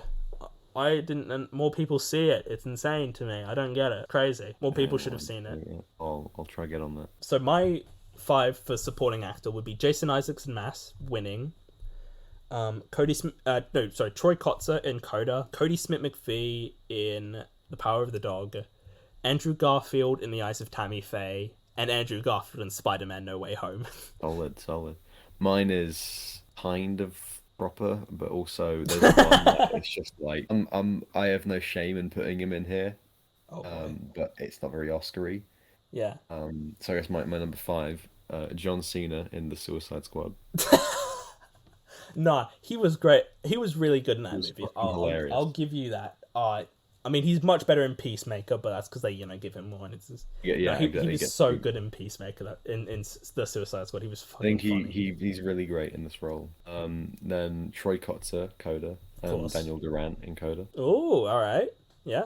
No, fair enough. Then Adam Driver in The Last Duel. Fair enough. He probably should be Um, winning. He probably should have been nominated and won, probably from what I've heard. would be But nice. And then we have the same number one, and Andy G in Spider-Man: No Way Home. yeah. Spoiler alert. Well, If you don't know well, he's in it, but you should by now. yeah. Oh no, Andrew Garfield was my fifth. Sorry, I didn't make that clear. I would have Oh, had. you're doing the other way I around, did I it the see. other way. I should have done it from the bottom. Yeah, I was just reading it off the list here, and it goes downwards. But Andrew Garfield, yeah, he should have been nominated. He was genuinely really really great, and he actually made me like nearly fucking cry. Like he Yeah, no, he's the emotion, he's the heart of the film. And it's so weird because I was like, man, Andrew Garfield, he's a great actor, but man, he did not have a good Spider-Man. And then No Way Home was like, no, he's the best one actually. You're welcome. Supporting Mm. actress, we got Jessie Buckley, Ariana DeBose, Judi Dench, Kirsten Dunst, Angelina Ellis. I think of these, DeBose is my favorite. It's either her or Angelina Ellis for me, yeah. I'm looking at what mine would have been for. So, Ariana DeBose is my favorite. Then Anya Taylor Joy in Last Night in Soho. Like, come on, let's be honest. I thought she. I mean, I just really like Anya Taylor Joy. I think she's good. She's good. She's good at that Yeah. whole the acting I thing. really, I mean, yeah, she's like my second. I don't really have a top five for supporting actress, but Yeah. yeah, she's my number two. My number one Um. is Lea Seydoux, No Time to Die. Oh, that's right. Yeah, I forgot about that. That's interesting. But I dig it. You know, she was actually much better in that than I thought she would be. Same, Um. yeah. So yeah, then I don't know what my other three would be. It's probably Molly Matlin in Coda. I'd probably throw in Ingenue Ellis in motherfucking King Richard, and I'm just looking at the films here. I mean, maybe Regina King in The Harder They Fall, but that's not really a great performance. I guess it really says how poor supporting actress is that I can't really come up with a definitive top five because they're all kind of like, Yeah, I mean, it's quite late for me, so maybe if I was if I was yeah. less tired than I am, I would be bothered Yeah. to put one together now, but not Yeah. really. I mean, it's DeBose. DeBose is winning. I'd be surprised if it's Probably. anything else. Animated feature. I'll just do this one and then we should probably wrap up because it's Down. Encanto, Flea, Luca, Mitchell's versus Machines, and Raya and the Last Dragon. It's gonna be Encanto. It's going to be Encanto. My favorite of them. Yeah. I haven't seen Yeah. Flea, but Encanto is the best Neither have one. Okay, so yeah. The Oscars If 2021. you've made it this far, Thank you all for it's been listening. a tough one, but we've had our fun. Yeah, so thank you all for listening to this week's episode. This is definitely my longest thus far. So yeah, thank you all for listening to this week's episode. I hope you enjoyed. This was a lot of fun. I'm really tired though, Yeah, same. and my throat is. What are that's you all. for the Oscar? My voice feels very hoarse at this point. Yeah.